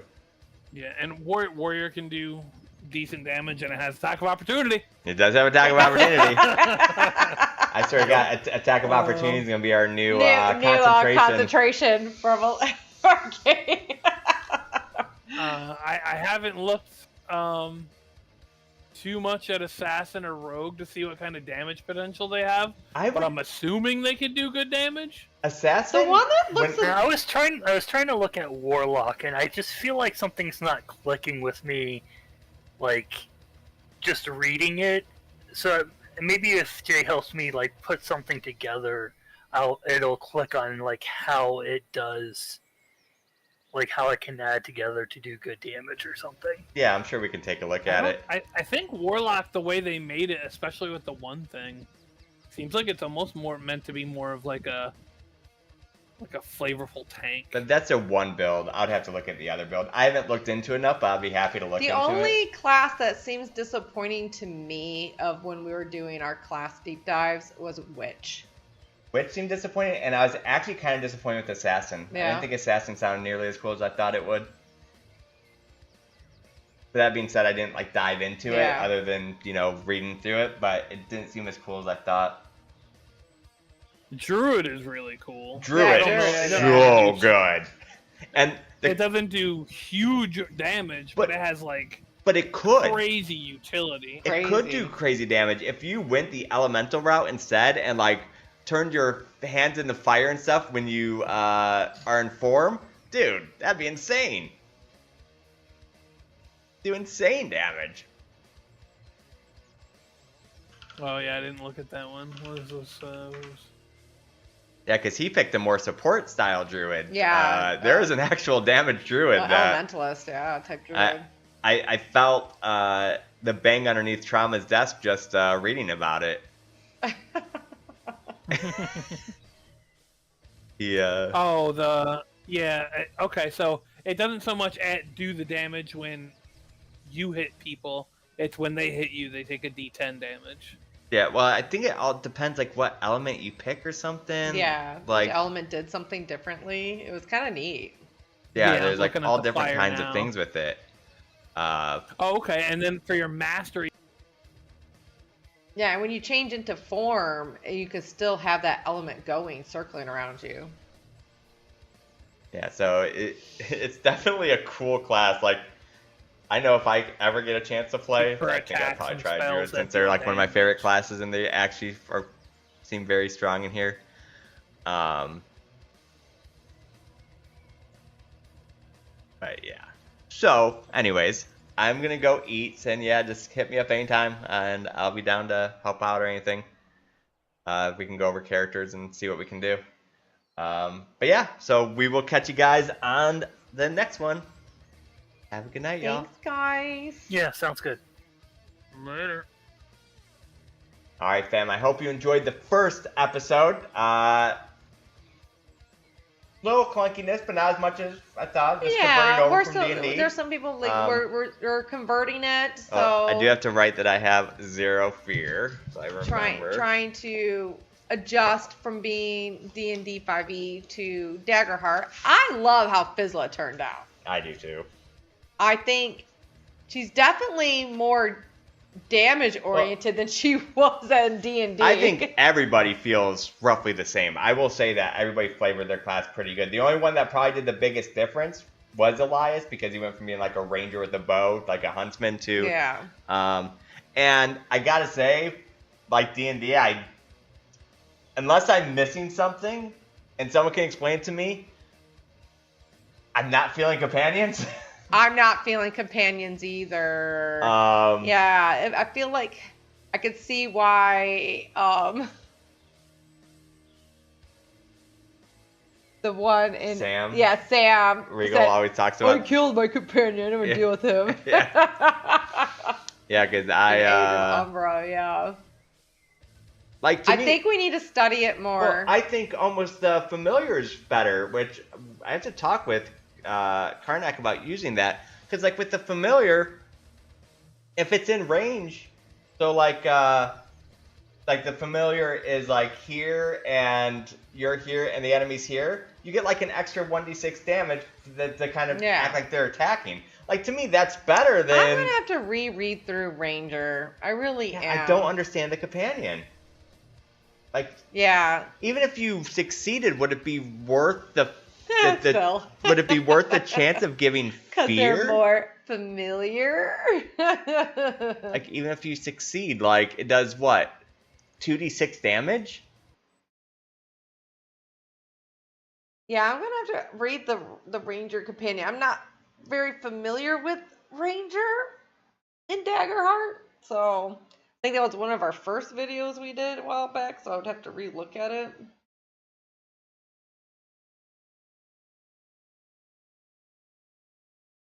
Yeah, I don't know.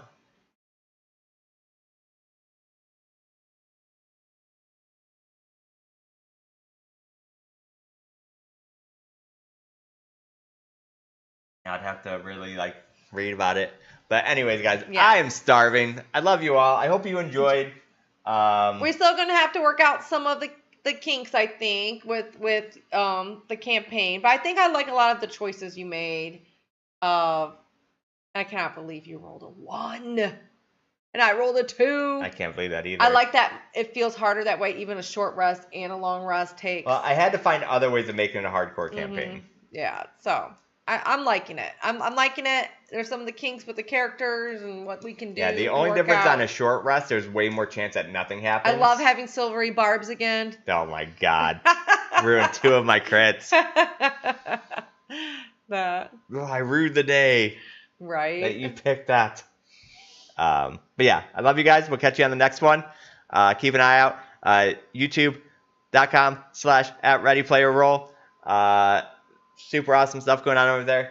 Love you all. We'll catch you guys next time. Peace. Bye, guys.